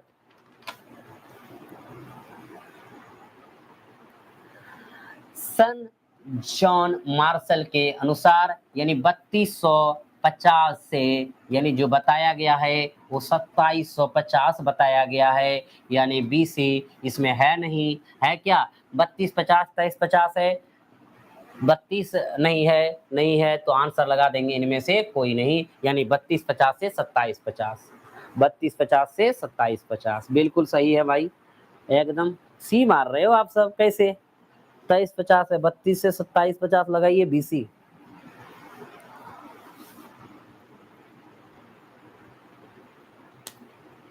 अगला जो है ऋग्वेदिक काल की सबसे प्राचीनतम संस्था निम्नलिखित में से कौन है? ऋग्वेदिक काल में जो है मेरे प्यारे सबसे प्राचीन संस्था सभा है, समिति है, विधत है, परिसर है, क्या है इसका आंसर बताएंगे? ऋग्वेदिक काल में जो है सबसे प्राचीनतम संस्था बताएंगे क्या है? तो ऋग्वेदिक काल में जो है यानी सभा जो है 8 बार प्रयोग हुआ है, समिति जो है 9 बार प्रयोग हुआ है, विधत जो है कितना बार प्रयोग हुआ है ऋग्वेदिक काल में पता है? 122 बार प्रयोग हुआ है। और परिसर जो है आपका क्या है पता है? जनजातीय यानी सेना के संगठन के रूप में परिभाषित करता है। तो मेरे प्यारे साथियों, ऋग्वेदिक काल में जिस प्रकार से अभी जो बोला जाता, आज की तुलना की बात करें उसमें सभा को बोला जाता था राजसभा और समिति को बोला जाता तो लोकसभा, और जो है विविध जो है 122 बार जो है ऋग्वेद में इसका उल्लेख किया। और सबसे प्राचीनतम अगर संस्थान की बात करें तो हमारा आंसर जो मेरे प्यारे साथियों विदत हो जाएगा। तो विदत पे आंसर जरूर लगा दीजिएगा आप सब। आगे बढ़ते हैं। कर मत दो, कर मत दो किस महान व्यक्ति का वचन या नारा है? गांधी जी तो भैया कर करो या मरो का नारा था। रविंद्रनाथ टैगोर तो अलग, सुभाष चंद्र बोस अलग था, इसमें तो करो और कर मत दो कह रहा है, तो कर मत दो सरदार वल्लभ भाई पटेल आंसर लगा भाई। अब मिलेगा लास्ट में करंट, बहुत क्वेश्चन मिलेगा, सब लास्ट में आपको देखने को मिल जाएंगे। कर मत दो का नारा जो दिया था सरदार वल्लभ भाई पटेल ने दिया था। कहेंगे मारो फिरंगी को, ऐसे अगर पूछे हम मारो फिरंगी तो क्या? मंगल पांडे, मंगल पांडे, विजय विश्व तिरंगा प्यारा श्यामलाल, वंदे मातरम बंकिम चंद्र चटर्जी। बहुत सारे नारे हैं जो आपको एग्जाम में देगा, आप वहां से बना लेंगे, ऐसे ही छट जाएगा। जैसे अभी यहाँ जाने फिर धीरे धीरे सब जगह सेट मिलेगा, आप हर एक जगह भी देख सकेंगे। आगे बढ़ते हैं मेरे प्यारे साथियों। निम्नलिखित पदाधिकारियों का वरीयता क्रम में सबसे ऊपर कौन है? सबसे ऊपर आप जानते हैं कौन है मेरे प्यारे साथियों? भारत का जो है प्रथम व्यक्ति कौन होते हैं? राष्ट्रपति होते हैं। कौन होते हैं? राष्ट्रपति होते हैं। ये आप जानते हैं कि नहीं जानते हैं? अगर क्रम के अनुसार, वरीयता के अनुसार बात करें, प्रथम नंबर पे राष्ट्रपति आते हैं। अगर दूसरे नंबर की बात करें उपराष्ट्रपति आते हैं, उपराष्ट्रपति आते हैं। और कहता है ऊपर कौन है, तो यहाँ पे हम देख लेंगे। और तीसरे नंबर पे जो है कौन आते हैं, तो कहेंगे प्रधानमंत्री आते हैं। कौन आते हैं? प्रधानमंत्री आते हैं। ठीक है। और चौथे नंबर की अगर बात करें मेरे प्यारे साथियों, तो राज्यपाल आते हैं। अपने अपने अलग अलग राज्यों का अपने अपने राज्य से राज्यपाल आते हैं। फिर 5वां नंबर पे भूतपूर्व राष्ट्रपति आते हैं। फिर जो है 5 के को में उप प्रधानमंत्री आते हैं, जो कि रिक्त रहता है। उप प्रधानमंत्री तो है ना, समझ रहे बात को? उप प्रधानमंत्री जो कि वर्णन यहाँ पे हमारे अभी भारत में नहीं है, रिक्त है। और उसके बाद छठा जो आते हैं भारत के मुख्य न्यायाधीश आते हैं और लोकसभा अध्यक्ष आते हैं। 7वां जो आते हैं संघ के कैबिनेट मंत्री आते हैं। ठीक है, उसमें सभी संघ के कैबिनेट मंत्री आते हैं 7 का। और 7 के में भारत रत्न जो प्राप्त व्यक्ति आते हैं वो आते हैं। तो यहाँ पे जो पूछा गया निम्नलिखित पदाधिकारियों की वरीयता के क्रम में सबसे ऊपर कौन आता है, तो सबसे ऊपर राष्ट्रपति आता है। और राष्ट्रपति तो यहाँ ऑप्शन है नहीं, इसका मतलब निम्नलिखित का मतलब नीचे जो लिखित है, तो हमारा उपराष्ट्रपति हो जाएगा इसके अनुसार, तो उपराष्ट्रपति लगा देंगे निम्नलिखित जो लिखित ऑप्शन है उसके अनुसार। आगे बढ़े, आगे बढ़ते हैं मेरे प्यारे साथियों। खिलजी वंश की स्थापना निम्नलिखित में से किसके द्वारा किया गया था? खिलजी वंश का स्थापना निम्नलिखित में से किसके द्वारा किया गया था? अलाउद्दीन खिलजी है, ये मुबारक खिलजी है, यहाँ पे मलिक फिरोज खिलजी है, खिरिज खां है। बताइएगा जो है इसमें आपका आंसर क्या होगा? खिलजी वंश की स्थापना निम्नलिखित में से किसके द्वारा किया गया था? 62 नंबर का बताएंगे आप सब। तो सबसे बड़ी बात है मेरे प्यारे साथियों, एकदम बता देंगे, फटाफट बता दीजिए। तो अगर हम बात करें कि खिलजी वंश, देखिएगा इसमें कुछ जानना जरूरी है, जब तक नहीं जानेंगे कैसे होगा। खिलजी वंश का शासनकाल कब से कब तक रहा था? आप सब कोई जानते हैं मेरे प्यारे साथियों। 1290 से लेकर के 1320 तक इसका शासनकाल रहा था। किसका? खिलजी वंश का। और इस दरमियान अनेकों शासक आए और शासन करके चले गए, एक दूसरे को मार काट के आगे बढ़ गए, है ना। तो भैया सबसे पहले जो है कौन आया है? खिलजी वंश कहते हैं, कहना हमरा क्या चाह रहे थे समझिएगा। खिलजी वंश का शासनकाल जो है 1290 से लेकर के 1320 है। और खिलजी वंश का जो स्थापना किया था, जो इसका संस्थापक पहले था, भैया किसने किया था बताइए? खिलजी वंश का स्थापना किसने किया था? तो कहेंगे सर खिलजी वंश का स्थापना जो किया था जलालुद्दीन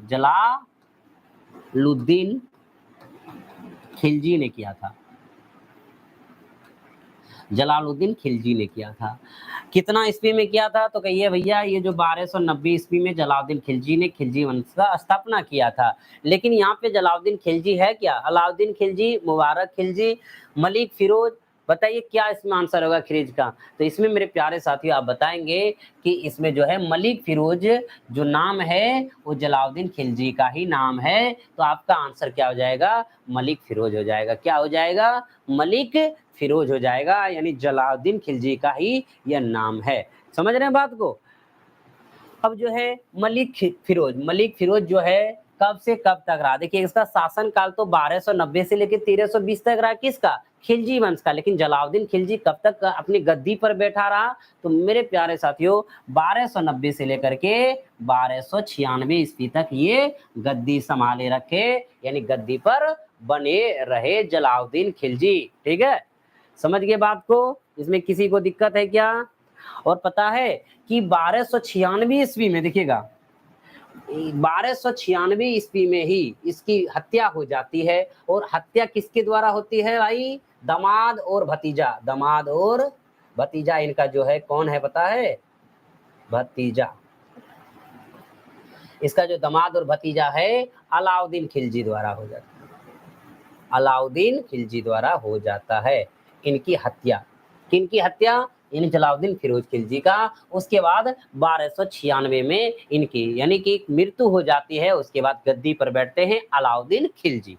यानी कह सकते हैं कि जलालुद्दीन खिलजी के बाद कौन गद्दी पर बैठा? अलाउद्दीन खिलजी बैठा 1296 ईस्वी में। चलिए इनकी हत्या कर देती है भाई। आगे बढ़े। चंद्रगुप्त मौर्य के बाद मौर्य वंश का अगला शासक निम्नलिखित में से कौन बना था? बहुत सुंदर है। चंद्रगुप्त मौर्य के बाद मौर्य वंश का अगला शासक निम्नलिखित में से कौन बना था? अशोक बना था, बिंबिसार बना था, बिंदुसार बना था, वीर्यध्वज था। तो चलिए आंसर एकदम फटाफट इसका लगा दीजिए आप सब। इसका आंसर लगा दीजिए फटाफट आप सब। तो मेरे प्यारे साथियों हम पढ़ रहे हैं चंद्रगुप्त मौर्य के बाद मौर्य वंश। तो हम सबसे पहले लिखना चाहेंगे मौर्य वंश। ठीक है, इसमें भी कुछ पॉइंट को समझिएगा, हम यहाँ पे थोड़ा स्लो क्लास कर रहे हैं। मौर्य वंश का शासनकाल कब से कब तक था? तो कहेंगे सर 322 ईस्वी से लेकर ईसा पूर्व से 322 से लेकर के 185 ईसा पूर्व बताएंगे। क्या बताएंगे? 185 ईसा पूर्व तक रहा है इसका शासनकाल। किसका? यानी कि मौर्य वंश का। ठीक है, मौर्य वंश का शासनकाल कब से कब तक रहा है? 322 ईसा पूर्व से लेकर के 185 ईसा पूर्व। अब पूछा जाता है कि मौर्य वंश का शासनकाल कितने वर्षों का रहा है? तो 137 वर्षों का रहा है। क्या पूर्ण रहा है? 12 में 5, ठीक है, 7, 11, 8, 3, बिल्कुल 137 वर्ष इसका शासनकाल रहा है, यानी मौर्य वंश का। और मौर्य वंश का जो है जो स्थापना किया था तो किसने किया था भैया? चंद्रगुप्त मौर्य ने की। चंद्रगुप्त मौर्य ने किया था। और चंद्रगुप्त मौर्य कब से कब तक रहा? तो कहेंगे कि सर 322 से लेकर के 298 ईसा पूर्व ना, 322 से लेकर के 298 ईसा पूर्व तक रहा, यानी गद्दी पर। कब से कब तक रहा? 322 से लेकर के 298 ईसा पूर्व तक ये रहा, गद्दी पर रहा। कौन? चंद्रगुप्त मौर्य रहा। अब यहाँ पे बात जो आता है, ध्यान से एकदम समझिएगा मेरे प्यारे साथियों, कुछ कुछ चीजों को समझना भी बहुत ही जरूरी है। उनके बाद 298 ईसा पूर्व के बाद यानी कि मौर्य जो चंद्रगुप्त मौर्य थे उसने क्या किया? जैन धर्म को स्वीकार कर लिया। उसके बाद चला गया सरबन गोला। ठीक है, और कहाँ? कर्नाटक में पड़ता है, वहीं चला गया। उसके बाद गद्दी पर जो बैठा 298 ईस्वी में, कौन बैठा बताइए? यही आपसे यहाँ पूछा जा रहा है, 298 ईसा पूर्व में कौन आके गद्दी पर बैठा? यानी कहने का मतलब जो है मौर्य चंद्रगुप्त मौर्य के जाने के बाद कौन बैठेगा? तो आपका जो आंसर हो जाएगा मेरे प्यारे साथियों बता दीजिए। तो कहेंगे सर बिंदुसार आके बैठेगा। कौन बैठेगा? बिंदुसार आके बैठेगा गद्दी पर। ठीक है, यानी कि बिंदुसार का कार्यकाल तब कितने वर्षों तक रहा भैया? कब से कब तक चला? तो एकदम यहाँ लिख दीजिए 298 से लेकर के 273 ईसा पूर्व, है ना? चलिए क्लियर है।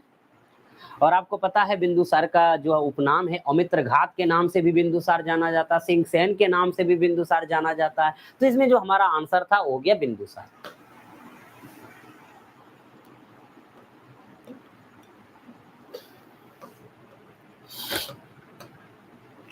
हाल ही में किस संस्था पर 62वीं राष्ट्रीय अंतरराज्य सीनियर एथलेटिक्स चैंपियनशिप का समापन हुआ है? भुवनेश्वर, पणजी, नागपुर, रायपुर। आंसर इसका क्या होगा? 64 का आंसर एकदम आप लगा दीजिए।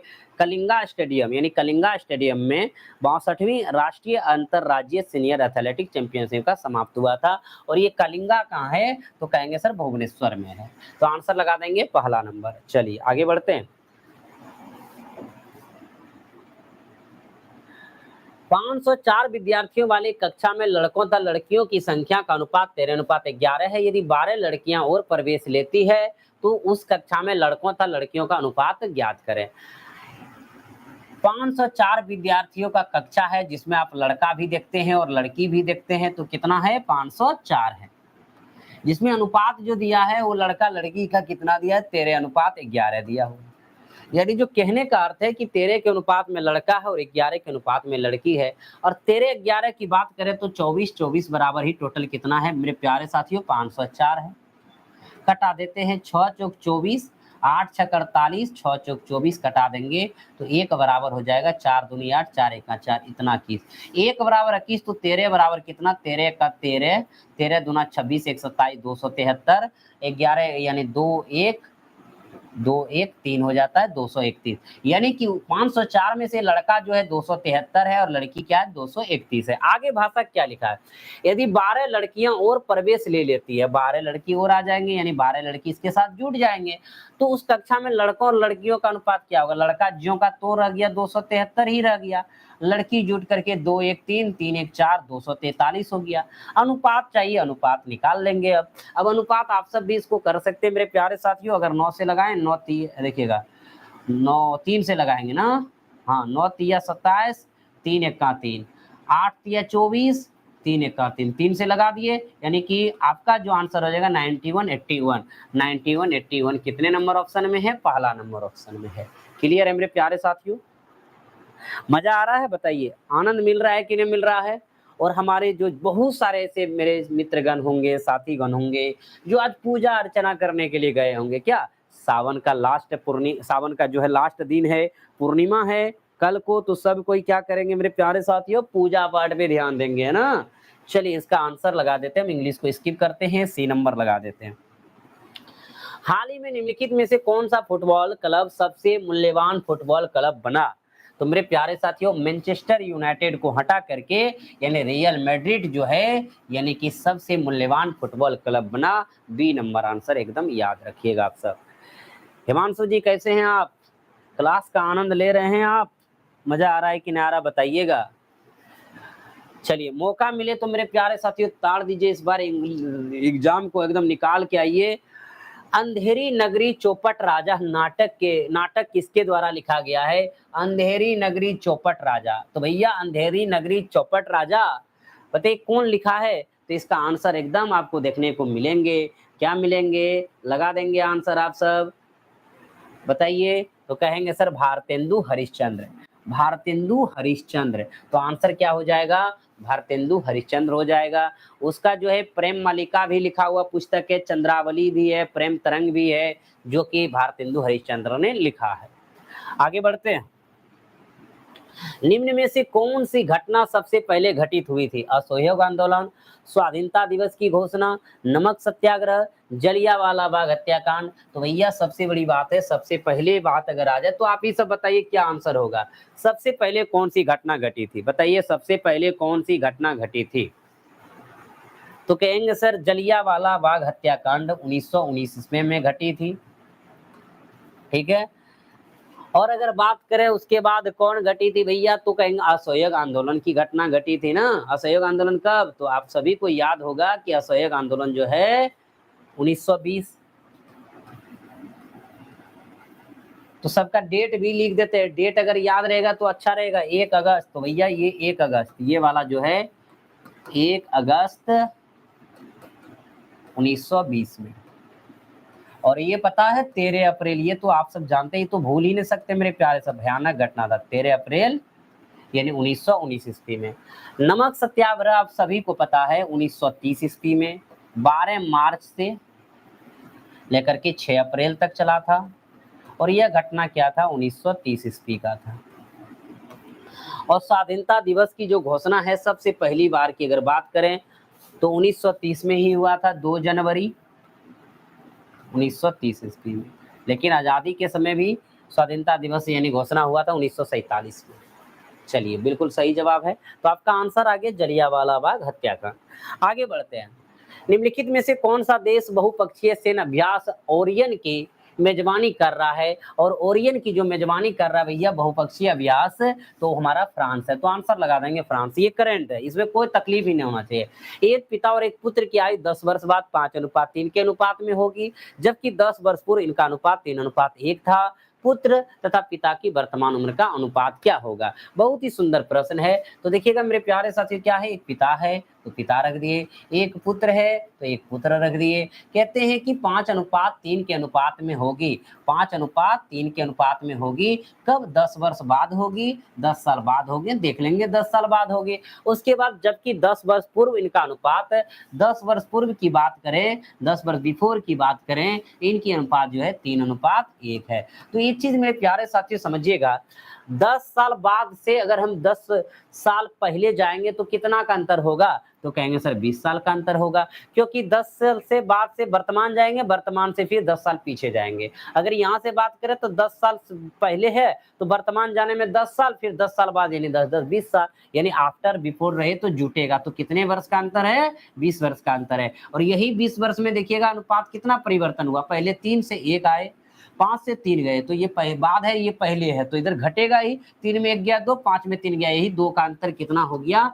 20 हो गया। अगर अंतर समान नहीं होता तो इनका अंतर इनमें गुना करते, इनका अंतर इनमें गुना करते, 2 बराबर 20 तो 1 बराबर कितना? 10 हो गया। जब 1 बराबर 10 तो मेरे प्यारे साथियों 3 बराबर 10 या 30, और 1 बराबर क्या? 10 1 10 हो गया। अगर हम बात करें कहता पुत्र तथा पिता की वर्तमान उम्र क्या होगा, पुत्र तथा पिता की वर्तमान, और अनुपात जो रखे हैं 10 वर्ष पहले वाला हम रखे हैं, तो इसका मतलब 10 जोड़ेंगे तो ये वर्तमान में आएंगे, 10 जोड़ेंगे तो ये वर्तमान में आएंगे, ये 40 होगा, ये 20 होगा। अब देखिएगा पहले लिखा है पुत्र तो पहले पुत्र लिख दीजिए आप, फिर बाद में लिखा है पिता तो पिता लिख दीजिए। पिता 40 वर्ष के हैं, पुत्र 20 वर्ष के वर्तमान में, तो कटा देंगे तो भैया क्या हो जाएगा? 1:2। तो देखिएगा 2 1 भी है और 1 2 भी है, यहाँ थोड़ा संभलिएगा। तो हम कह देंगे आंसर 1 2 हो जाएगा। पहले पुत्र लिखा है, ऐसे नहीं मार दीजिएगा भैया, ऐसे नहीं कह दीजिएगा 20 दूना 40 2:1। तो देखिएगा लिखा क्या? पहले पुत्र तब पिता, तो ऐसे ही आप मार के आइए। आगे बढ़ते हैं। अगला जो प्रश्न है, select the wrongly slapped word, ये तो हम 72 का छोड़ देंगे ना, तो 72 का हम आंसर खाली लगवा दे रहे हैं कि ये होगा। फ्लावर जानते हैं, फ्लोर फ्लोर, तो ये वाला गलत है, यही गलत। चलिए आगे। हाल ही में उत्तर प्रदेश सरकार द्वारा किस जिला में पहला फार्मा पार्क बनाने की घोषणा की गई? सीतापुर, अलीगढ़, ललितपुर, अयोध्या। तो इसका आंसर हो जाएगा सीतापुर। तो आप आंसर लगा देंगे सीतापुर। फैन चला हुआ है, फैन चला, ऊपर में फैन चला हुआ है तो भी गर्मी है। और मेरा थोड़ा तबीयत क्या है, ज्यादा आज खराब है, सर्दी खांसी हो गया, इसीलिए क्या करिएगा मेरे प्यारे साथियों, तो भी चलना है। इस बार बिहार पुलिस को तोड़ के जो फेंकना है ना, इसीलिए बिहार पुलिस को जो है तोड़ के फेंकना है इस बार। कहते हैं मेरे प्यारे साथियों, लगातार अगर बने रहिएगा ना, बहुत कुछ सीख लीजिएगा, बहुत कुछ बताने वाले। देखिए सेट करा रहे हैं तो बहुत कुछ नॉलेज भी हो जा रहा है। आप एक सेट तो डेली मार पा रहे हैं। अमन ने परीक्षा में उत्तीर्ण होने के लिए बहुत परिश्रम किया। रेखांकित वाक्यांश के लिए मुहावरा है जान पर खेलना, लुटिया डुबाना, 9 2 11 होना, भाग जाना होता भैया, एड़ी चोटी का जोर लगाना। हाँ, अमन ने परीक्षा उत्तीर्ण के लिए बहुत परिश्रम किया, यानी एड़ी चोटी जोर लगा दिया, तो मुहावरा था, आंसर आपका आ गया। चलिए आगे बढ़ते हैं। गुर्जर प्रतिहार वंश की स्थापना निम्नलिखित में से किसके द्वारा की गई? गुर्जर प्रतिहार वंश जान रहे हैं किसके द्वारा की गई? तो भैया ये जो गुर्जर प्रतिहार वंश है, तो आप सभी को पता है कि 8वीं सदी से 11वीं सदी तक रहा है इस वंश का शासन। 8वीं सदी से लेकर के 11वीं सदी के बीच इसका शासन रहा है, गुर्जर प्रतिहार वंश का। आखिर इसका जो है किसके द्वारा स्थापित किया गया था, यानी स्थापना इसका कौन किया था? तो स्थापना इसका कौन किया था, बता दीजिए आप सब, स्थापना कौन किया था? तो कहेंगे नागभट्ट प्रथम, नागभट्ट प्रथम ने किया था। इसका स्थापना किसने किया था? नागभट्ट प्रथम। तो नागभट्ट प्रथम आपका आंसर कितने नंबर ऑप्शन पे है? दूसरा नंबर ऑप्शन पे है, तो लगा देंगे नागभट्ट प्रथम ने किया था। बिल्कुल एकदम सही चल रहे हैं आप सब। आगे बढ़े मेरे प्यारे साथियों, बिल्कुल आगे बढ़ते हैं। हाल ही में कौन सा एयरपोर्ट दुनिया का सबसे अधिक समय का पाबंद एयरपोर्ट बना, यानी पाबंद लगा दिया गया था? तो भैया हैदराबाद इंटरनेशनल एयरपोर्ट आंसर हो जाएगा, बी नंबर कर लीजिए।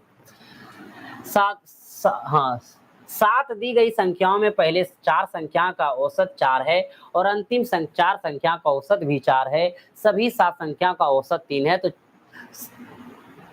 3 है, तो चौथी संख्या ज्ञात करें। आखिर चौथी संख्या क्या होगी? तो मेरे प्यारे साथी 7 संख्या है, ए है, बी है, सी है, डी है, ई है, एफ है, जी है, एच है। और कह रहा है कि आप देखिएगा पहले जो 4 का है, पहले जो 4 का है उनका औसत 4 है, और कहते हैं जो आपका अंतिम 4 संख्या का औसत जो है, अंतिम 4 कितना लिखे, एक एच कहाँ लिख दे, 7 संख्या है, ठीक है। और ध्यान दीजिएगा, और कहता अंतिम 4 संख्या का औसत 4 भी, अंतिम 4 का मतलब यहां से यहां तक 4 है। तो कह रहा है क्या चौथी संख्या क्या, आखिर चौथी संख्या क्या है, यही बताना है आपको। तो मेरे प्यारे साथियों, पहले 4 संख्या का औसत 4 है, तो कहेंगे सर 4 गुना 4 योग हो जाएगा पहले 4 संख्या का।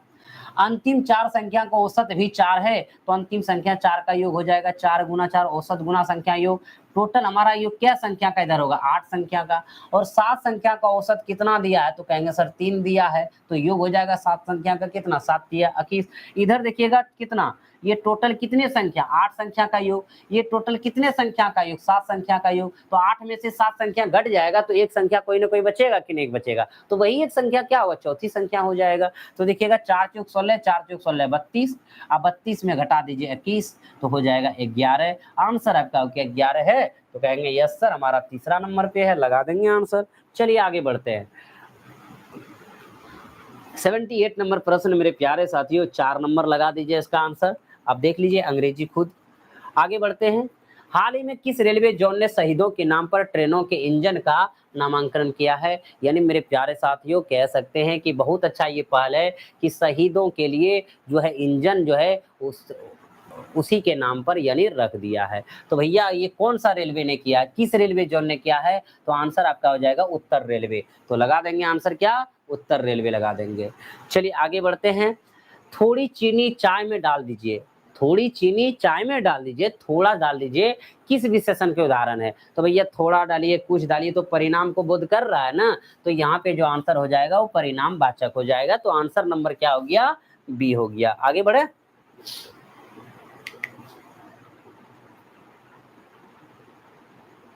निम्नलिखित में से किस गुप्त शासक द्वारा हुनों को पराजित किया था? निम्नलिखित में से किस गुप्त शासक द्वारा हुनों का पराजित किया था? तो 81 नंबर बताइए। तो निम्नलिखित किस गुप्त शासक द्वारा हुनों को पराजित किया था? अस्कंद गुप्त के द्वारा। तो आंसर क्या हो जाएगा मेरे प्यारे साथियों, अस्कंद गुप्त हो जाएगा। इसका जो कार्यकाल चला था वो 455 से लेकर के कब तक, 455 से लेकर के 467 तक, 467 तक, 455 से लेकर के 467 ईस्वी तक किसका, अस्कंद गुप्त का कार्यकाल चला था, शासन चला था। पिता कौन थे इनका, कुमार गुप्त प्रथम। इनके पिता जो थे अस्कंद गुप्त का कौन थे, कुमार गुप्त प्रथम, कुमार गुप्त प्रथम थे। एकदम क्लियर है। चलिए आगे बढ़ते हैं। हाल ही में किसने फेमिना मिस इंडिया 2023 का खिताब अपने नाम किया? सीना सेठी, श्रेया पूजा, नंदनी गुप्ता, थोना ओजम, उस्तुला लुवांग। किसने, किसने? रेलवे का मैथ चलेगा आपका 10 सितंबर से, रेलवे का मैथ अभी बंद है। 10 सितंबर से एक बैच चलेगा और 2 बैच चलेगा, एक बिहार पुलिस का, एक रेलवे का, वो 10 सितंबर से चलेगा। ये हम आपको बता दिए, 10 सितंबर से लगातार रेलवे का बैच चलेगा। चलिए, तो नंदनी गुप्ता जो राजस्थान की रहने वाली है, उसका यानी कि उसी को जो है मिस इंडिया 2023 का खिताब मिला था, फेमिना मिस इंडिया 2023 का खिताब। तो आंसर लगा देंगे नंदनी गुप्ता। आगे मेरे प्यारे साथी, 6 लोगों का औसत वजन 2 किलोग्राम बढ़ जाता है यदि उनमें से एक 55 किलोग्राम वाले व्यक्ति के स्थान पर कोई दूसरा व्यक्ति आ जाता है तो नए व्यक्ति का वजन ज्ञात कीजिए। बहुत इंपॉर्टेंट प्रश्न है, एवरेज का ये प्रश्न है, ध्यान से सुनिएगा। मेरे प्यारे साथी, 6 लोग आपके यहाँ है, कहेंगे यस सर बिल्कुल है। और 6 लोग में औसत वजन 2 केजी बढ़ जाता है, और 2 केजी तब बढ़ता है जब 55 किलोग्राम वाले व्यक्ति के स्थान पर कोई दूसरा व्यक्ति आ जाता है, यानी 55 किलोग्राम, 6 में से वो 55 केजी वाला जो है व्यक्ति चला जाता है। समझिएगा बात को, चला जाता है और इसी के जगह एक नया व्यक्ति आ जाता है, तो कहता है नए व्यक्ति का वजन कितना होगा। भैया 55 गया और एक नया व्यक्ति आ गया और वही नए व्यक्ति का वजन बताना है, और कहता है कि 6 लोगों का औसत वजन 2 केजी बढ़ जाता है। अगर हम एक बात आपसे पूछें तो आप बताएंगे यस सर, पूछिए इसमें जाता क्या है। अगर 55 गया, अगर 55 आ जाता तो कोई परिवर्तन होता क्या? नहीं होता। जो का तो जो औसत पहले था वही औसत अभी भी रहता, लेकिन 2 केजी बढ़ जाता है। इसका मतलब जाने वाला कम, आने वाला होगा ज्यादा। जाने वाला कम, आने वाला होगा ज्यादा। अगर 2 केजी, यार पता है कि अगर औसत 2 बढ़ रहा है तो सभ्य का 2 बढ़ेगा, अगर औसत 2 घटेगा तो सभ्य का 2 घटेगा। तो कहता औसत 2 केजी बढ़ जाता तो सभ्य का बढ़ा होगा, तो 2 सब में बढ़ा होगा, तो 6 दूनी 12 केजी बढ़ा। गया 55, आता 55, कोई परिवर्तन नहीं होता। इसका मतलब है 2 सबका बढ़ा तो कितना बढ़ गया? 6 दू नहीं 12, यानी 55 प्लस 12 इक्वल टू 67, यानी 67 वाला आया होगा। नया व्यक्ति जो आया उसका वजन कितना हो जाएगा? 67 हो जाएगा। पर वो लगा देंगे 67, एकदम पहला नंबर। चलिए क्लियर है, आगे बढ़े। 84 नंबर कहता है इंग्लिश, तो इंग्लिश में लगा दीजिए पहला नंबर आप। हाल ही में किस भारतीय अमेरिकी को हार्वर्ड विश्वविद्यालय के फाइनेंस विभाग का उपाध्यक्ष नियुक्त किया गया है?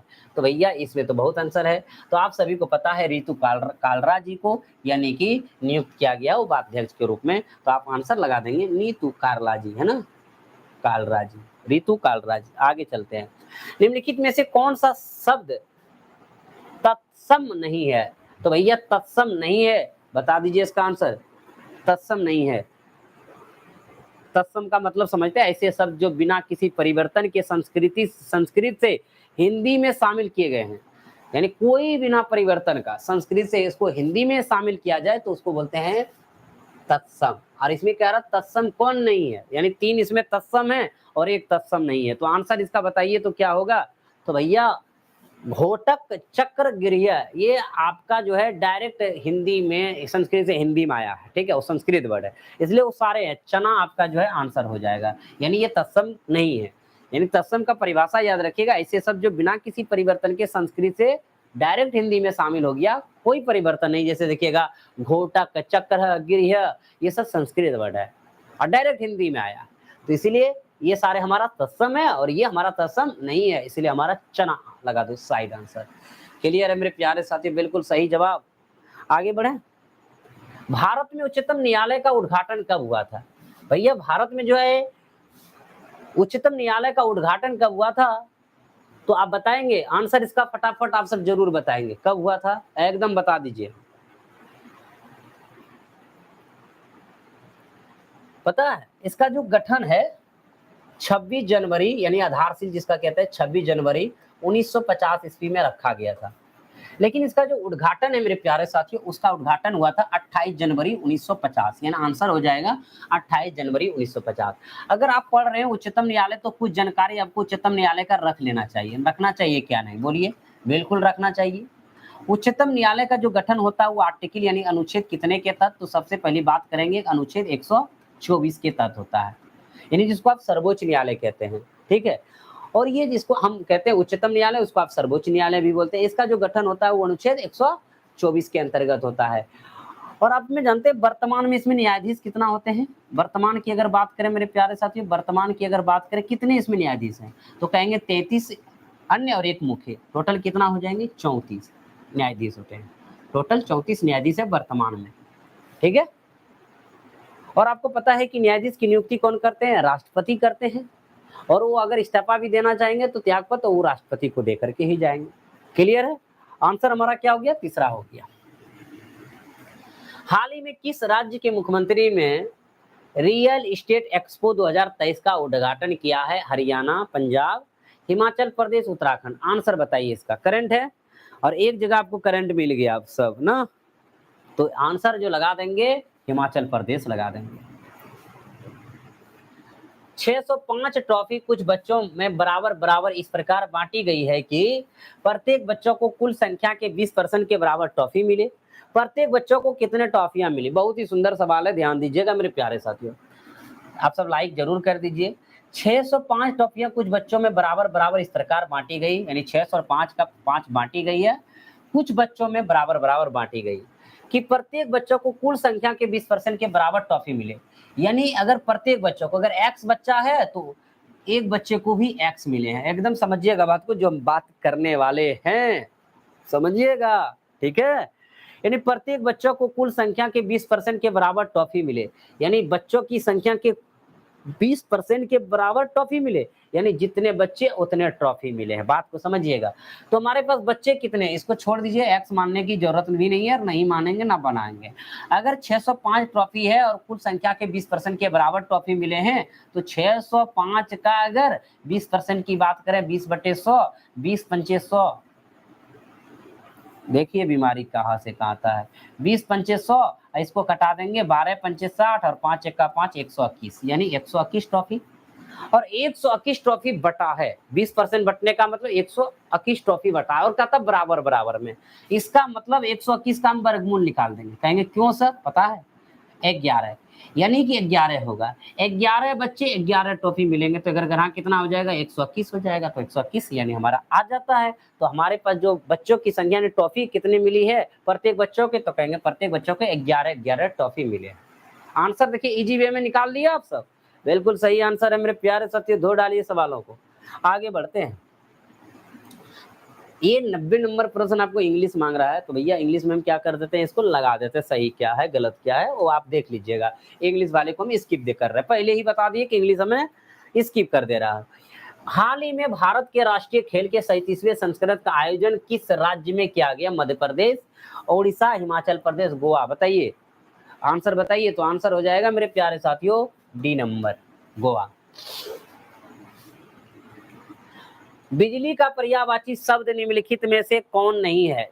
चपला है, चंचला है, तड़ित है। ये सब चपला, चंचला, तड़ित ये बिजली के जो है पर्यायवाची शब्द है। वारिद जो है पर्यायवाची का नहीं है, तो आंसर हो जाएगा आपका वारिद हो जाएगा। बिल्कुल सही जवाब, फटाफट देते चलिए। बिहार के गया में आयोजित इंडियन नेशनल कांग्रेस के अधिवेशन की अध्यक्ष निम्न में से कौन थे? यानी कि बिहार के गया में आयोजित इंडियन नेशनल कांग्रेस के अधिवेशन हुआ था, उसकी अध्यक्षता किसने किया था? तो मेरे प्यारे साथियों सबसे बड़ी बात है इसके बारे में जानना है, कांग्रेस का गया अधिवेशन कब हुआ था? तो कहेंगे कि कांग्रेस का गया अधिवेशन जो हुआ था वो क्या हुआ था पता है? 1920 या 22, बताइए फटाफट में। 22 में हुआ था, 1922 ईस्वी में हुआ था। और इसकी अध्यक्षता किसने किया था? तो भैया इनकी जो अध्यक्षता किया था, नहीं जो अध्यक्ष थे वो कौन थे? तो कहेंगे सर चित्तरंजन दास, चित्तरंजन दास, चित्तरंजन दास थे। और ऑप्शन भी दिया है चित्तरंजन दास, तो लगा देंगे, कोई तकलीफ भी नहीं है। तो हमारा आंसर क्या हो जाएगा मेरे प्यारे साथी? पहला हो जाएगा। पहला नंबर हो गया। चलिए आगे बढ़ते हैं।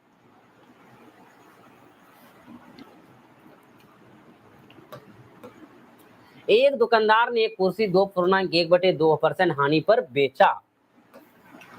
यदि वह इसे 100 रुपये अधिक में बेचता तो उसे 7.1/2% का लाभ होता। 12.1/2% लाभ कमाने के लिए इसे कितने रुपये में बेचना होगा? ठीक है, चलिए सवालों को बना देते, इजी वे में बन जाएगा। एक दुकानदार ने कुर्सी को 2.1/2% हानि पर बेचा। किसी वस्तु का क्रय मूल्य क्या था? 100% होता है। 2.1/2% हानि पर बेचने का मतलब 2.5% हानि पर बेचना। 2.5% हानि पर बेचने का मतलब है कि 97.5 में बेचना है ना। 100 में 2.5 घटा देंगे, 97.5 में बेचना। यदि उसी 100 रुपया अधिक में बेचा होता, 100 रुपया अधिक में बेचा होता, ठीक है, तो कह रहा 7.1/2% का लाभ होता है। 7.1/2% का 7.5 बोल सकते हैं, यानी कि 107.5 में बेचना। ठीक है, 7.5 का मतलब यही हुआ, 7.5 का लाभ होगा, इसका मतलब 107.5 में बेचेंगे। इन दोनों का अंतर कितना है? 10 है, और यही 10 बराबर कितना है? 100 है। 10 दहीम 100, 10 हो गया। 1 यूनिट बराबर 10, तो हमें चाहिए क्रय मूल्य, तो 100 बराबर क्या हो जाएंगे? 1000 हो जाएंगे। 1 बराबर 10 तो 100 बराबर 1000। अब क्या कहता है, करेमूल आ गया 12.1/2% लाभ कमाने के लिए से कितने रुपये में बेचना होगा।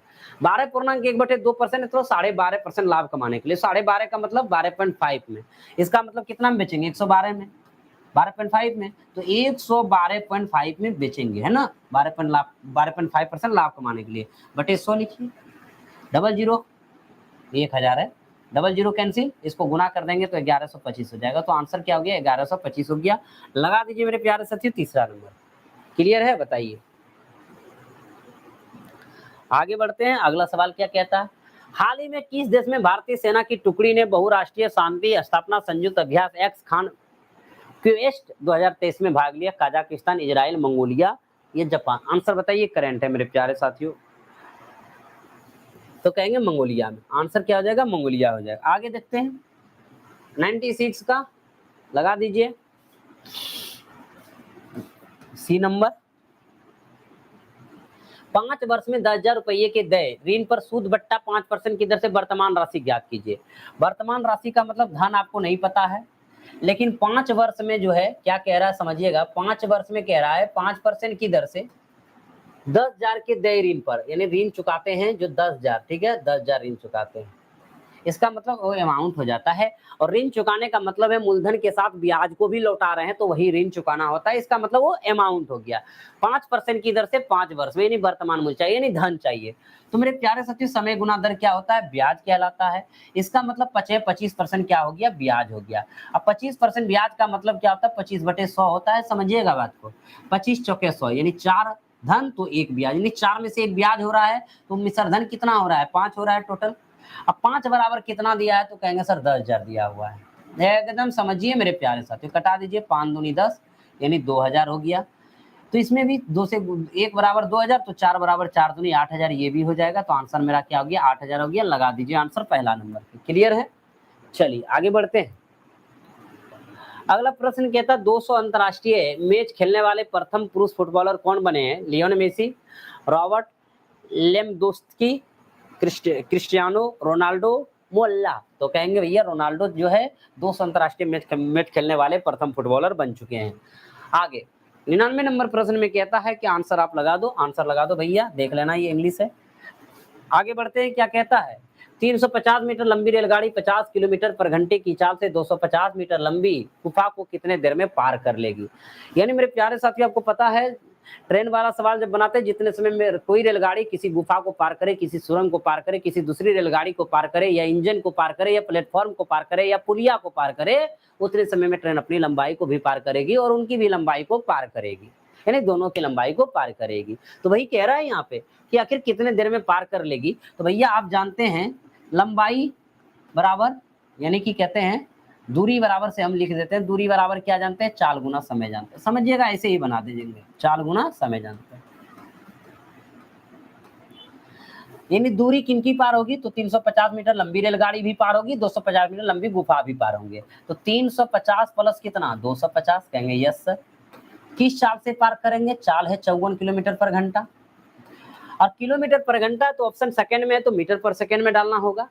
तो मीटर पर सेकंड में डालने के लिए 5/18 से गुना करेंगे, और समय कितना लगा देंगे, टी लगा देंगे। अब यहाँ जो कटेगा कटा दिया, 18 तो ये 54, इधर से 350 और 250 कहेंगे मेरे प्यारे साथियों, तो हो जाएगा कितना, 600। 600 बराबर हो जाएगा 15 गुना टी, 15 चौकी 60, 40, यानी टी बराबर कितना समय लगेगा, 40 सेकंड का समय लगेगा। तो 40 सेकंड आंसर जहाँ पे है आप लगा दें। तो मेरे प्यारे साथी बताइएगा आज का सेट कैसा रहा। 100 में आप टोटल का टोटल आज 100 बनाए आप, क्योंकि आज बहुत सारे क्वेश्चन था जहां व्याख्या करने लायक कुछ भी नहीं बचा था, ठीक है, क्योंकि हम उसके बारे में चर्चा कर चुके थे। तो मेरे प्यारे साथी ये बताइए आप कि आज का क्लास कैसा लगा। अगर अच्छा लगा हो तो सभी मित्रों को जरूर शेयर करिए, और आप सबसे यही रिक्वेस्ट है भैया ज्यादा से ज्यादा संख्या में शेयर करिए, ताकि लोगों तक पहुंच सके और ये लाभ उठा सके इस पढ़ाई का, है ना। बहुत ही अच्छे से मेरे प्यारे साथियों हम बता रहे हैं और आगे भी बता रहेंगे। तो आप सब ये बताइए कि सबसे पहले कि 100 में से कितना किसका सही हुआ, एक बार कमेंट में डालिए, ईमानदारी से डालिएगा, दिल पे हाथ रख के डालिएगा। 100 में से किसका कितना सही हुआ, एक बार ईमानदारी से जरूर डालिएगा आप सब। 100 में से कितना लगभग किसका सही हुआ। बिल्कुल आज 9 बजे से पहले ही कर दिए, आज 9 बजे से पहले से अब धीरे-धीरे टाइम जो है आपका कम ही लगेगा 100 क्वेश्चन करने में। क्वेश्चन अब आसान लगने लगा आपकी, बिल्कुल आसान ही सारे क्वेश्चन है, धीरे-धीरे बता दीजिए एक बार आप सब ज़रूर 65 पूजा कुमारी ईमानदारी से बताएँ, बिल्कुल, सही चलिए। गिने नहीं है सर, तो भी लगभग। शिवम सिंह जी एमपी कांस्टेबल में 82 आया, चलिए बहुत अच्छा। सर बाका कब आ रहे हैं? बाका आना ज़रूरी है। सिंटू कुशवाहा जी 43, राहुल बराड़ जी 44 40 प्लस समा जी काउंट नहीं किए, काउंट करना चाहिए ना। कोई बात नहीं, लेट से क्लास रहे हैं तो कोई बात नहीं। मुस्कान आर्या 37 एकदम बहुत ही सुंदर। कहते हैं ना मेरे प्यारे साथियों सर हम काउंट नहीं किए, कोई बात नहीं, काउंट करना हम पहले कह दिए थे काउंट करना जरूरी है, सही और गलत। अब तो हम आपको प्रैक्टिस ऐसे ही कराने वाले हैं ताकि मेरे प्यारे साथियों 100 का 100 कराएंगे, आपको एक अनुमान हो जाएगा, एक लग जाएगा कि हम 100 में आखिर कितना बना पा रहे हैं, है ना। ये जरूरी भी है। और अगर कहीं कुछ भूल चूक हो जाए तो माफ करिएगा, फिर मेरे प्यारे साथी भूल सुधार करने के लिए हम फिर आपसे मिलेंगे अगले क्लास में। देखिएगा कल रक्षाबंधन, अभी रक्षाबंधन का त्योहार है, चल रहा है। हो सकता है कि 2-3 दिन क्लास आपका बंद भी रह सकता है, क्योंकि हम कहीं पलायन अगर करें, कहीं जाएँ, तो मेरे प्यारे साथियों कहते हैं कि रहेंगे तो आज हम सोचे कि क्लास ले लें, क्योंकि काफ़ी संख्या कम जुड़े थे, कारण है कि पूजा-पाठ ध्यान करते हैं। बिल्कुल करना भी ज़रूरी है, हमारी परंपरा है, करिए, पूजा-पाठ से कोई छूटा नहीं है, लेकिन सबसे बड़ी बात सामने भी एग्ज़ाम है, और जब सामने एग्ज़ाम रहे ना भैया तो पढ़ाई पे फ़ोकस रखिए, नौकरी ले लीजिए किसी भी चीज़ों में, उनके बाद आप देखिए आनंदमय पूरा चलेंगे। 1 घंटा 2 घंटा टाइम देना, ये आपके लिए बहुत ही उचित है, समय है, ज़रूर करना चाहिए, है ना? तो चलिए बात करते हैं फिर आप सबों से अगले दिन, तब तक मेरे प्यार से लाइक ठोक दीजिए पूरा का पूरा। चलिए एकदम बहुत सुंदर, आपका आप बाका आ रहे हैं सर जी। देखिए हमें अभी बता नहीं सकते, हमें छुट्टी तो मिला नहीं है, लेकिन हमारी कोशिश ज़रूर रहेंगे, हम सबको पता है। क्या पता है बताइए? जो पता है बता दीजिए, पता कैंसिल भी हो सकता है। पता कैंसिल भी हो सकता है क्योंकि छुट्टी नहीं मिला है। छुट्टी अगर मिल गया तो बाका आ जाएँगे, नहीं मिलेगा राम-राम, प्रणाम, सलाम करेंगे आप सभी को, है ना? तो चलिए मेरे प्यारे साथियों बहुत अच्छा लगा आप सबों के साथ जुड़ करके। बाका आ रहे हैं, first priority on study, good night. चलिएगा मेरे प्यारे से नोटिस डाल दीजिएगा, बिल्कुल नोटिस मिल जाएँगे। तो चलिए नमस्कार करते हैं, प्रणाम करते हैं आप सभी को, सभी मित्रों तक ज़रूर शेयर कीजिए आप सब। लगातार बने रहने के लिए बहुत-बहुत धन्यवाद आप सभी को। नमस्कार, प्रणाम। दीपेश जी गुड नाइट। राहुल ब्रांड जी गुड नाइट।